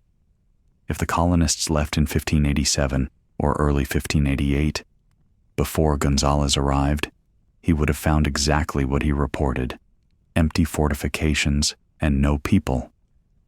Still, the possibility of Spanish action cannot be entirely dismissed. Small-scale raids, carried out by privateers or local commanders without official authorization, might have occurred without leaving documentary evidence. If such a raid killed some colonists and forced the survivors to flee, Spanish officials in Florida might have deliberately avoided recording it, knowing that attacking English civilians would provoke retaliation. The truth, as with so many aspects of Roanoke, remains uncertain. Another theory, less dramatic but perhaps more plausible, suggests the colonists were victims of disease. European diseases, particularly influenza, measles, and typhus, were devastating to both indigenous and European populations in the 16th century. The colonists at Roanoke, malnourished and stressed, would have been particularly vulnerable. The 1585 to 1586 expedition had already experienced disease outbreaks. Ralph Lane's men suffered from dysentery and scurvy, with several dying before Francis Drake evacuated them. The 1587 colonists, arriving during summer, would have been exposed to mosquito-borne illnesses, including malaria. Though whether malaria was present in the region at that time is debated. Disease would explain why the colonists dismantled their settlement and relocated. If illness was spreading through the community, moving to a different location might have seemed prudent based on contemporary understanding of disease transmission. 16th century medical theory held that diseases were caused by bad air or miasma, and that moving away from infected locations could prevent further illness. However, disease does not explain the complete disappearance. Even devastating epidemics leave survivors, and those survivors leave traces, graves, abandoned possessions, accounts of what happened. The absence of such evidence suggests disease, if it occurred, was not the sole cause of the colony's disappearance. Natural disasters offer another possibility. The Outer Banks are subject to hurricanes, nor'easters, and storm surges that can reshape the landscape. A major hurricane striking Roanoke Island could have destroyed the settlement, killed colonists, and forced survivors to flee. Storm surge could have flooded the low-lying island, making it uninhabitable. Hurricanes in the late 16th century were not recorded systematically, so we have no way of knowing whether a major storm struck the region between 1587 and 1590.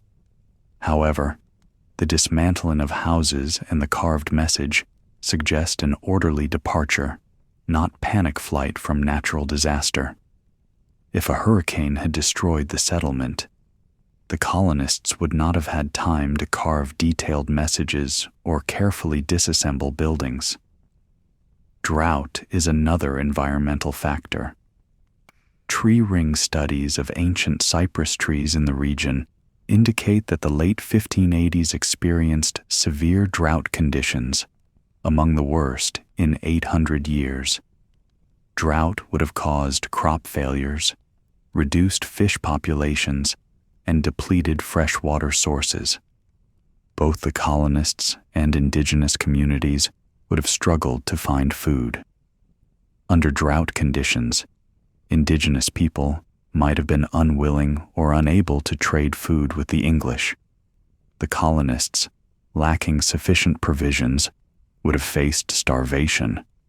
Relocating to regions with better water and food access would have been necessary for survival. The drought theory aligns with other evidence. The careful dismantling of the settlement suggests a planned departure.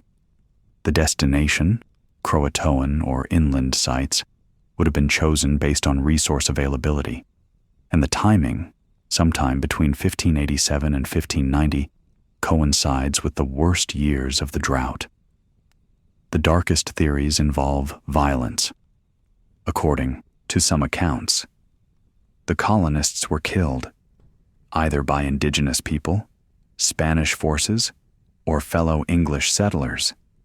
Each scenario has been proposed, and each has weaknesses. The most detailed account of violence comes from William Strachey's 1612 narrative, which describes Powhatan's massacre of English survivors near Chesapeake Bay. According to Strachey, Powhatan ordered coordinated attacks on 2 villages where Roanoke colonists had been living, killing approximately 20 people. The motivation, Strachey claimed, was fear. Powhatan's priests had prophesied that invaders from the Chesapeake would destroy his confederacy. If Strachey's account is accurate, it suggests the colonists survived for nearly 20 years, integrating into indigenous communities before being killed shortly before Jamestown was established. The timing is tragically ironic. The colonists were murdered just as new English settlers arrived who might have rescued them. But Strachey's account has problems. First, it is second-hand information, relayed to him by indigenous informants whose motivations and reliability are unknown. Second, the timing is suspiciously convenient, occurring just before English interest in the lost colony intensified.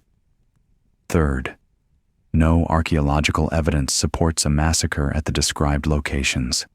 No mass graves, no concentrated deposits of European artifacts, nothing. Some historians believe Strachey's informants were telling him what he wanted to hear, or that he embellished the account to make it more dramatic. Others think the story represents a genuine oral tradition, possibly distorted through translation and time, but rooted in actual events. Another violence theory suggests the colonists were killed by rival indigenous groups, possibly the Secotans seeking revenge for Ralph Lane's 1586 attack. This theory assumes the colonists remained on Roanoke Island or relocated to a nearby area still accessible to Secotan warriors.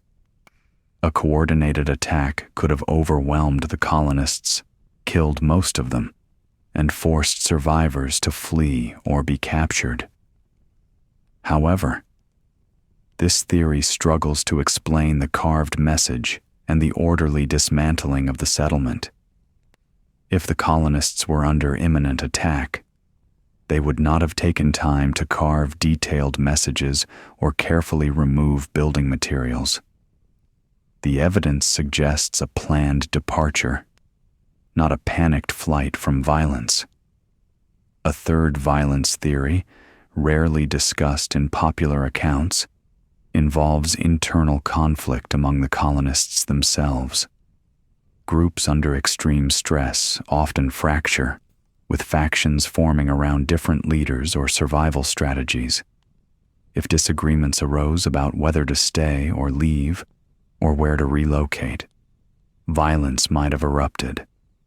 This theory is entirely speculative. No evidence suggests internal conflict beyond the normal tensions of any community, but it cannot be ruled out entirely. Human groups, when isolated and desperate, sometimes turn on themselves. The most comprehensive theory, and the one most supported by available evidence, is integration. This hypothesis proposes that the colonists left Roanoke voluntarily, moved to one or more indigenous communities, and gradually integrated into those societies through intermarriage and cultural adaptation. Integration was not assimilation. The colonists did not become Algonquian in a single generation. Rather, they became a hybrid population, maintaining some English practices while adopting indigenous customs. Over time, especially for children and grandchildren, indigenous identity would have become dominant as English heritage faded into family stories rather than lived culture. This process explains several puzzling aspects of the Roanoke story. First, it explains the carved message. The colonists intended to go to Croatoan, and at least some did, as evidenced by European artifacts found there. Second, it explains the absence of bodies or graves near Roanoke. The colonists left alive, not dead. Third, It explains the reports of Europeans living among indigenous people in the early 17th century. These were descendants or survivors of the Lost Colony, dispersed across multiple communities. Fourth, and perhaps most importantly, integration explains why the colonists disappeared from English records. Integrated individuals, especially their children, would not have identified as English. When later expeditions arrived, searching for the lost colony, indigenous people might not have connected the questions to the English-descended individuals living among them.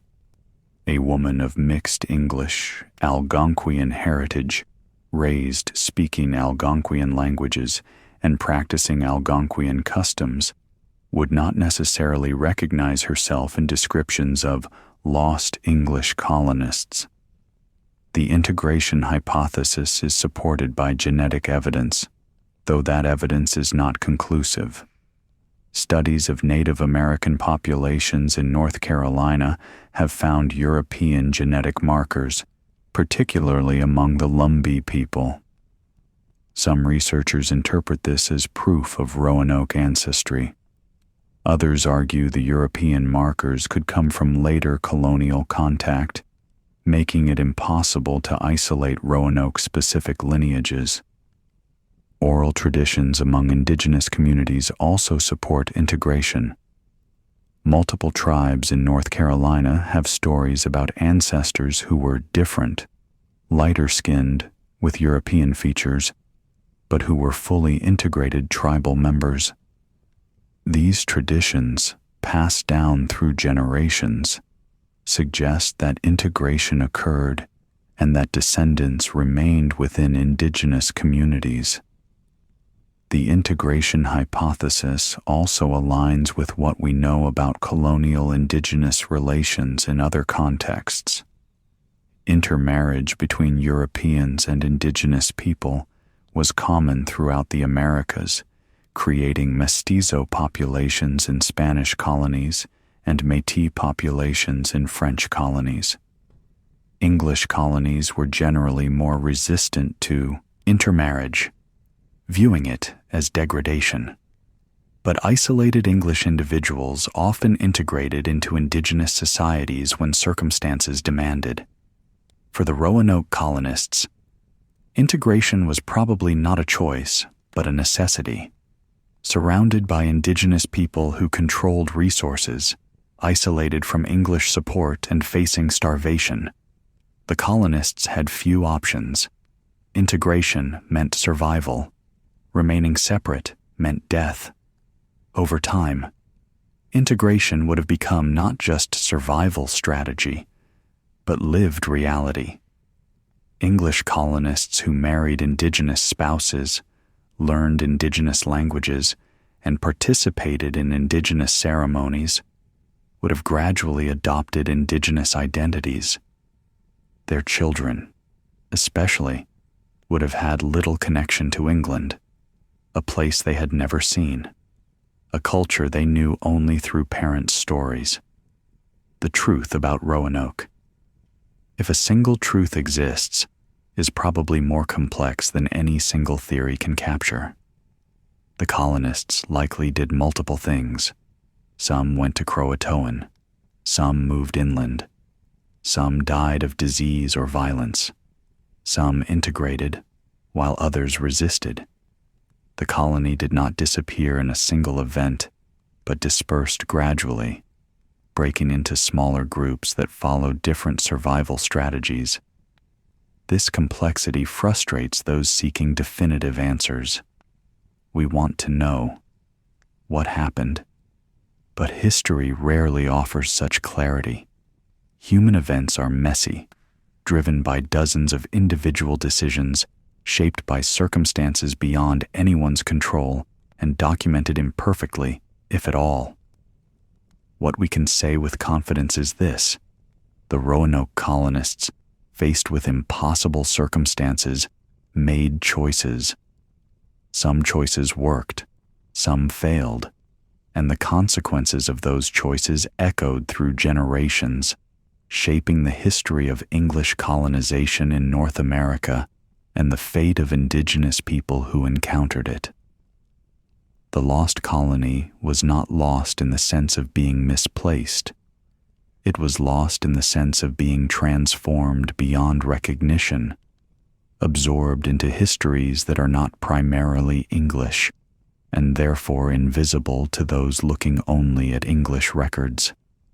The silence at Roanoke is not the absence of answers.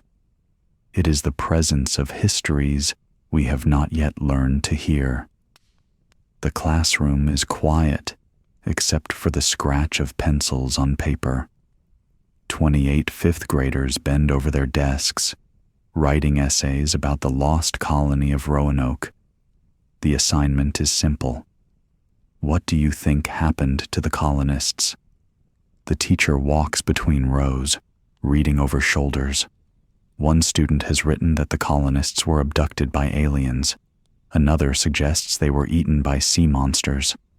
A third, more conventional, proposes they starved to death. The essays are creative, imaginative, untethered to historical evidence. This is how myths are made. A historical event, complex, ambiguous, poorly documented, becomes a story.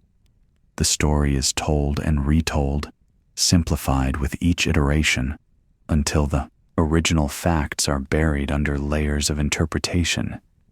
Eventually, the story becomes more real than the history, more memorable, more culturally significant.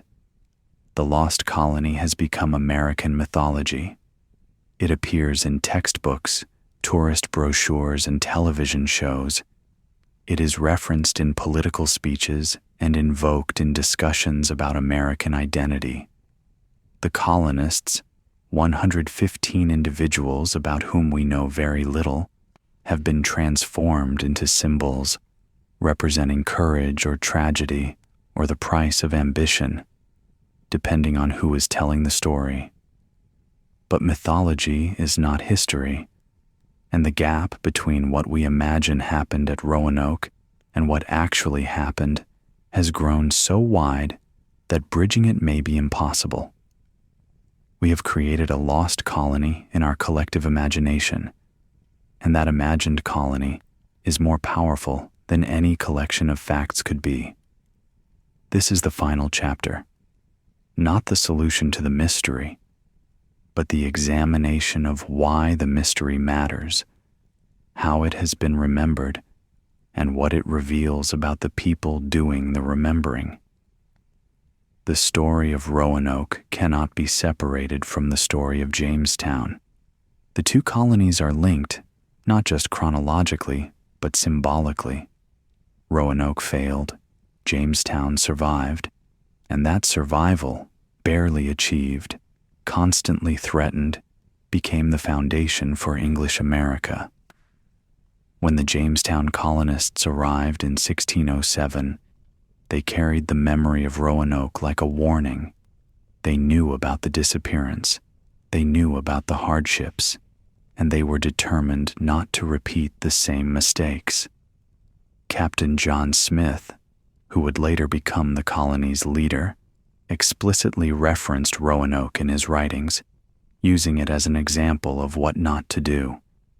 Jamestown avoided some of Roanoke's errors. The site, though poorly chosen, was more defensible than Roanoke Island. The Virginia Company maintained regular supply shipments, preventing total isolation. And the colonists, though they suffered catastrophic losses during the starving time, received reinforcements that kept the settlement viable. But Jamestown also repeated many of Roanoke's mistakes.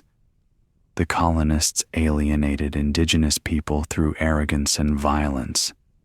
They chose a site with inadequate resources. They prioritized searching for gold over establishing sustainable agriculture. And they nearly failed, saved only by the arrival of supply ships and the eventual discovery of tobacco as a profitable export crop. The comparison between Roanoke and Jamestown has shaped historical narratives for centuries. Roanoke is presented as the failure, the cautionary tale, the experiment that didn't work.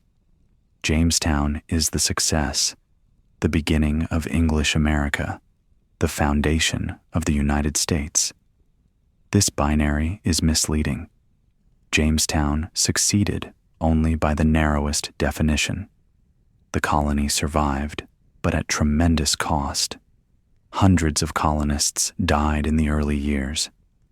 Relations with the Powhatan Confederacy deteriorated into warfare, culminating in violent conflicts that killed indigenous people and colonists alike.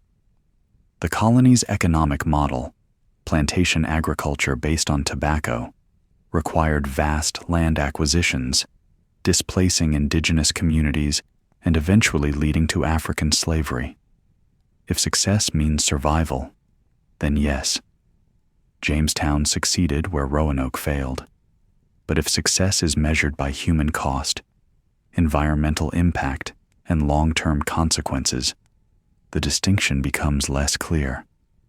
Both colonies were engines of colonization, violent intrusions into lands already inhabited, justified by ideologies of European superiority and entitlement. The difference is that Jamestown's violence continued, expanded, and eventually overwhelmed indigenous resistance. Roanoke's violence ended, not because the colonists chose peace, but because they disappeared before they could do more harm. The Lost Colony has been commercialized, memorialized, and mythologized in ways that reflect American cultural values and anxieties. Nowhere is this more visible than on Roanoke Island itself, where the story has become the foundation of a local tourism industry.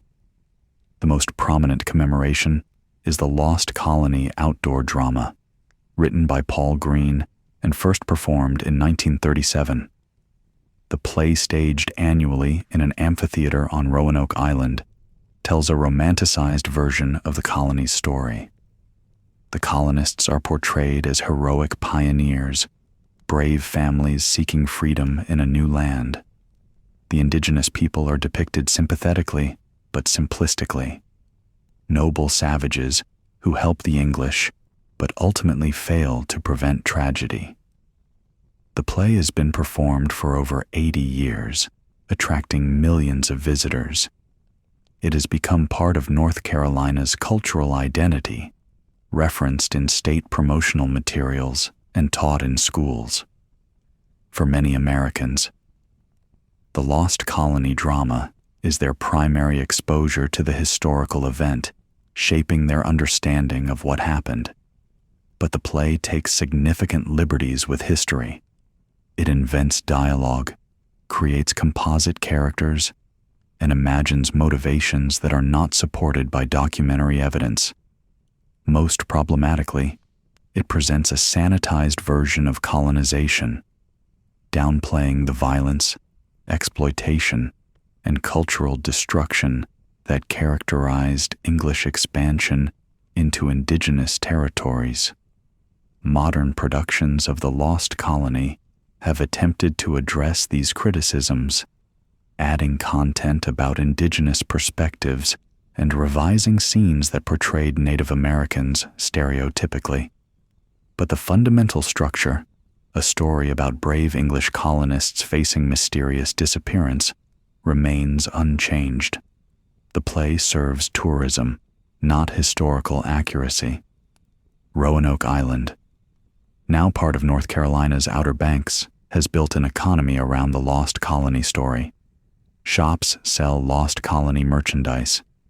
Tours offer visits to historical sites where colonists supposedly lived. Museums display artifacts, some genuine, others of questionable provenance. The island's identity is inseparable from the mystery. This commercialization creates tension. Historians and archaeologists working to understand what actually happened at Roanoke often find their work overshadowed by tourist-friendly narratives. Nuanced interpretations, colonists probably integrated with indigenous communities, are less appealing than dramatic mysteries. Colonists vanished without a trace. Tourism demands spectacle, while history requires careful, often boring examination of limited evidence. Local communities must balance economic interests with historical responsibility. The Lost Colony generates revenue funds, schools, supports businesses. Challenging the popular narrative risks alienating tourists, but perpetuating myths undermines historical understanding and marginalizes indigenous perspectives. The Lost Colony has appeared in popular culture for over a century, inspiring novels, films, television shows, and countless retellings. Each adaptation reflects the concerns and preoccupations of its era, revealing as much about contemporary America as about 16th century colonization. Early 20th century treatments emphasized adventure and mystery. Novels like Mary Johnston's Croatoan, 1923, portrayed the Lost Colony as romantic tragedy, with colonists facing impossible odds but displaying admirable courage. These stories aligned with progressive-era American values, celebrating westward expansion, praising pioneer spirit, and justifying conquest through narratives of civilizational progress. Mid-century treatments became darker, reflecting Cold War anxieties.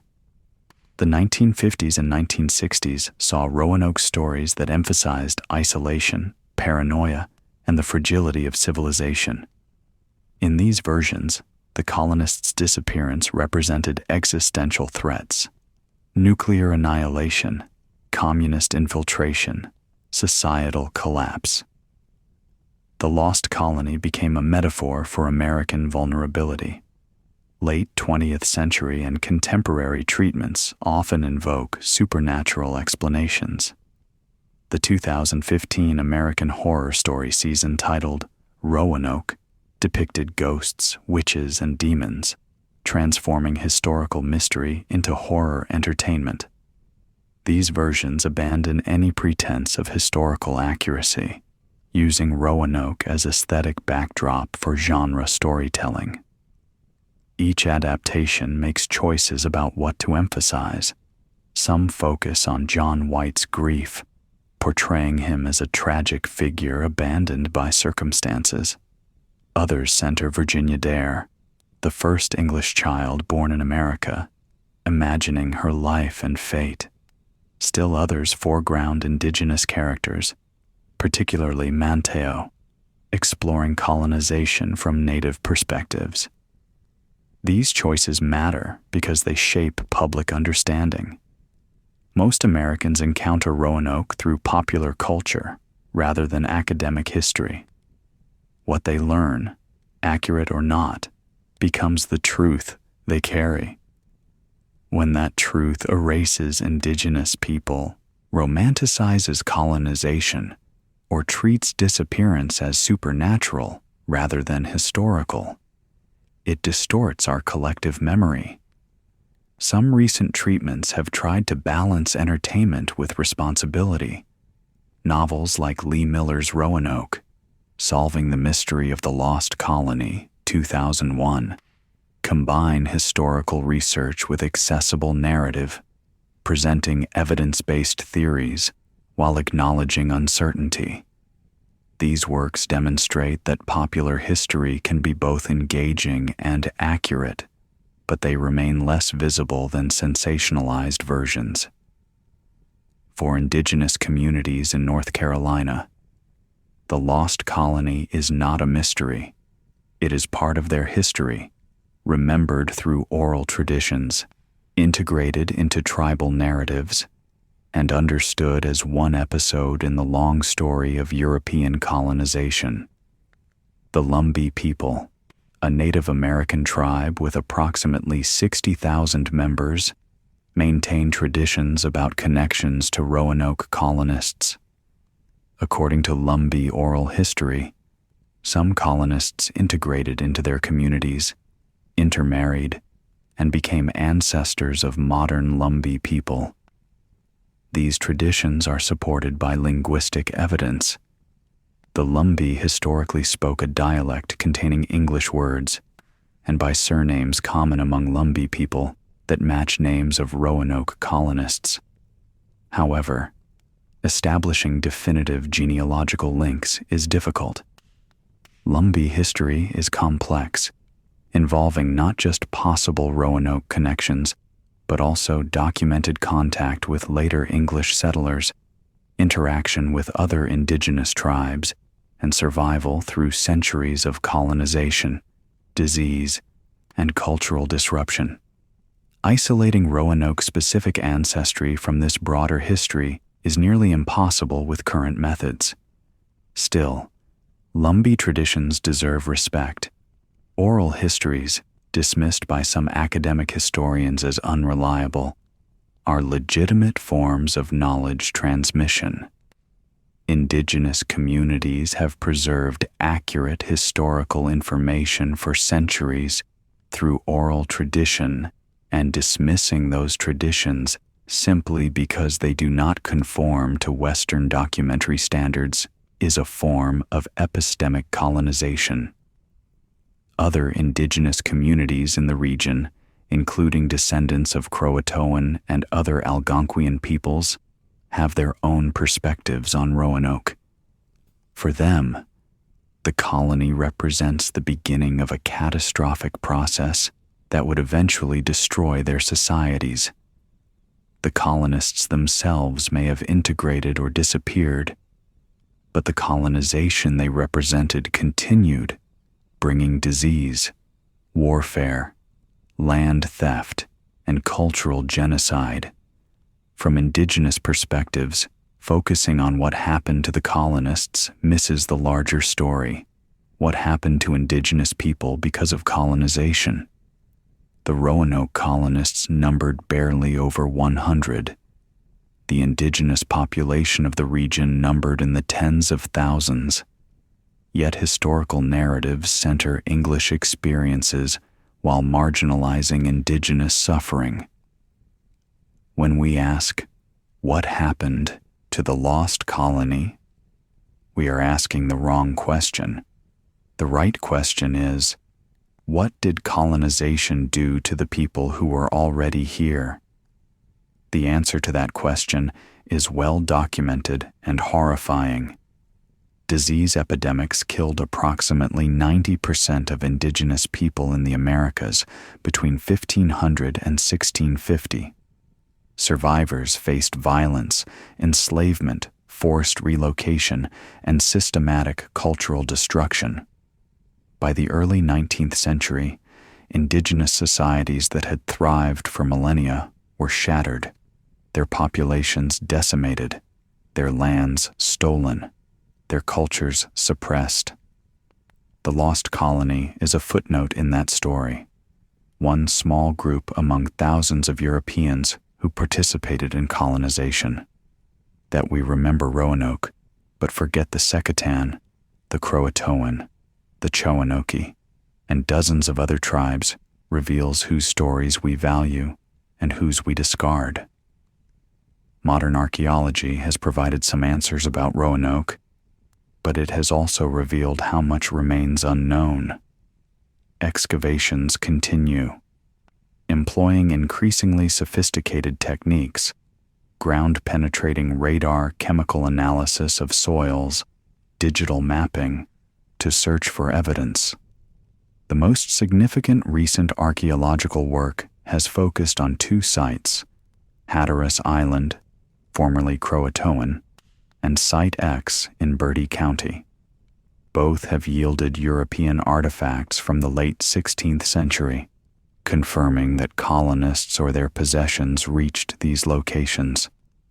But neither site has produced definitive proof of long-term colonial presence. At Hatteras Island, archaeologists working at Cape Creek have found copper artifacts, pottery fragments, and trade goods consistent with Roanoke colonist possessions.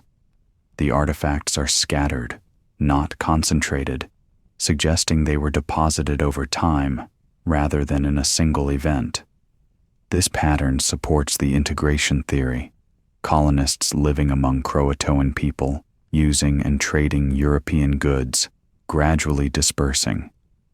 At Site X, excavations have uncovered similar artifacts, including pieces that may have come from colonist supplies. The site's location, near the Albemarle Sound in territory controlled by the Chowanoke tribe, matches the hidden markings on John White's map. But the evidence is not conclusive. The artifacts could represent a temporary camp, a trading post, or simply trade goods that circulated through indigenous exchange networks. What archaeology cannot tell us is individual stories. We can confirm that European artifacts reached certain locations, but we cannot identify which colonists carried them, how long they stayed, or what happened to them afterward. We cannot know whether Eleanor Dare survived, whether Virginia Dare grew to adulthood, whether any colonists lived long enough to see Jamestown established. These absences are frustrating, but they are also inevitable. Archaeology recovers material culture, not biography. It tells us about patterns, not people. The human stories of Roanoke, the decisions made, the fears experienced, the relationships formed, are lost, preserved only in fragments of documentary evidence, and the vague outlines of material remains. Some researchers hope that future technologies will provide breakthroughs. Advanced DNA analysis might identify descendant populations more definitively. Improved dating techniques might narrow the timeline of when artifacts were deposited. New excavations might uncover written materials, a diary, a letter, something that explains what happened. But it is equally possible that no breakthrough will come. The colonists may have left too little material evidence to reconstruct their fates. The silence may be permanent. Why does the lost colony matter? Why, after 4 centuries, do we continue searching for answers?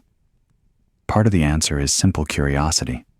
Humans are drawn to mysteries, especially mysteries involving disappearance and death. The lost colony offers a puzzle that seems solvable. We have clues. We have theories. Surely one more excavation or one more document will reveal the truth. The search itself becomes addictive, a quest that promises resolution, but never quite delivers. But the lost colony's enduring fascination goes deeper than curiosity. The story resonates because it speaks to fundamental American anxieties about civilization, wilderness, and survival. The colonists ventured into an unknown land, attempted to establish a new society, and disappeared. Their failure raises uncomfortable questions. How secure is our civilization? How easily can it collapse? What happens when we are cut off from everything familiar? These questions were relevant in 1590. They are relevant today. Modern Americans, despite technological advantages, still worry about societal collapse, about being overwhelmed by forces beyond control, about disappearing into chaos. The lost colony is a historical event, but it functions as allegory, expressing fears that transcend any specific time period. The lost colony also matters because it is a founding story. It is the beginning, however failed, of English presence in North America. It precedes Jamestown, precedes Plymouth, precedes everything else. In a culture obsessed with origins, with finding the first of everything, Roanoke occupies a special place. It is the first attempt, the first sacrifice, the first mystery. This designation as first is itself problematic. Roanoke was not the first time Europeans attempted colonization in the Americas. Spanish colonies had existed for nearly a century. And of course, indigenous people had lived on the continent for at least 15,000 years before any Europeans arrived. Calling Roanoke the first erases those other histories, privileging English narratives over Spanish ones and treating indigenous presence as background rather than primary. Still, within the specific narrative of English colonization, Roanoke is genuinely first, and as American national identity has been constructed around English colonial heritage, for better or worse, Roanoke has been incorporated into origin mythology. It is the prologue to a story that would eventually encompass an entire nation. Finally, the lost colony matters because it reminds us of history's contingency. The colonists disappeared, but they might not have. If John White had returned in 1588 instead of 1590, he might have rescued them. If Grenville's supply ships had arrived on schedule, the colony might have survived. If Fernandez had transported the colonists to Chesapeake Bay as planned, they might have established a successful settlement. History is full of such contingencies, moments when small changes could have produced vastly different outcomes. The lost colony failed, but English colonization succeeded. Jamestown survived. Other colonies followed. Eventually, those colonies became the United States. But it did not have to happen that way. If Roanoke had been the final English attempt, if the failure had discouraged further efforts, the history of North America would be unrecognizable. Perhaps Spanish or French colonization would have dominated. Perhaps indigenous societies would have had more time to adapt to European contact, developing resistance strategies that might have preserved their autonomy. We cannot know. History does not offer such counterfactuals, but contemplating them reminds us that the world we inhabit is not inevitable. It is the product of countless contingent choices, some deliberate, most accidental, made by people who could not foresee the consequences. The lost colony is one of those choices, and its consequences, however unintended, shaped a continent. The fire has burned down to embers. The stories have been told. The theories have been examined. The evidence has been weighed.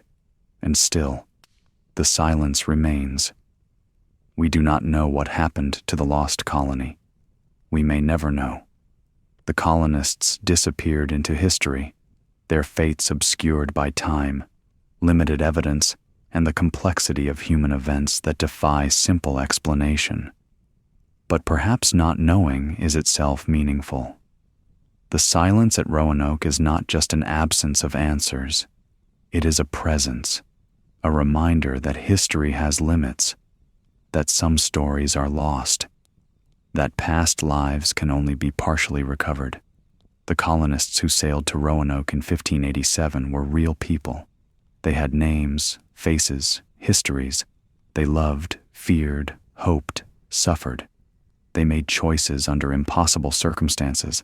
Some choices worked, some failed, and eventually they vanished, not into nothingness, but into histories we have not yet learned to read. Their silence speaks. It tells us that colonization was not a grand adventure, but a desperate struggle. It tells us that survival required adaptation, compromise, and often surrender of identity. It tells us that the past is always more complex than we imagine, always less settled, always open to reinterpretation. The lost colony is not lost. It is transformed, absorbed, dispersed. The colonists live on, in descendants who may not know their ancestry, in oral traditions that preserve fragments of truth, in archaeological remains waiting to be discovered, and in the stories we tell about them, however incomplete those stories may be. We search for Roanoke because we search for ourselves. We want to know what happened because we want to know what we would do in similar circumstances. We want to believe the colonists survived because we want to believe we would survive. We want to solve the mystery because we want to believe that all mysteries can be solved, that history yields to investigation, that truth is always within reach. Sometimes it is not. Sometimes the silence is permanent, and we must learn to live with not knowing. The night is ending. Dawn approaches. The fire is cold. The stories of Roanoke will continue. New theories will emerge. New excavations will uncover new artifacts. New interpretations will challenge old assumptions. The search will go on, driven by curiosity, ambition, and the very human need to understand what came before. But whatever we discover, whatever we learn, the colonists themselves remain silent. They cannot speak. We can only listen to the echoes, faint, distorted, but present, and try to hear what they have to say. This is history. This is memory. This is the work of recovery. Always incomplete, always provisional, always necessary. The lost colony of Roanoke is not solved, but it is remembered, and in remembering, however imperfectly, we honor those who lived, suffered, and disappeared into the silence of history. Come closer to the fire one last time. The story is finished, but the search continues.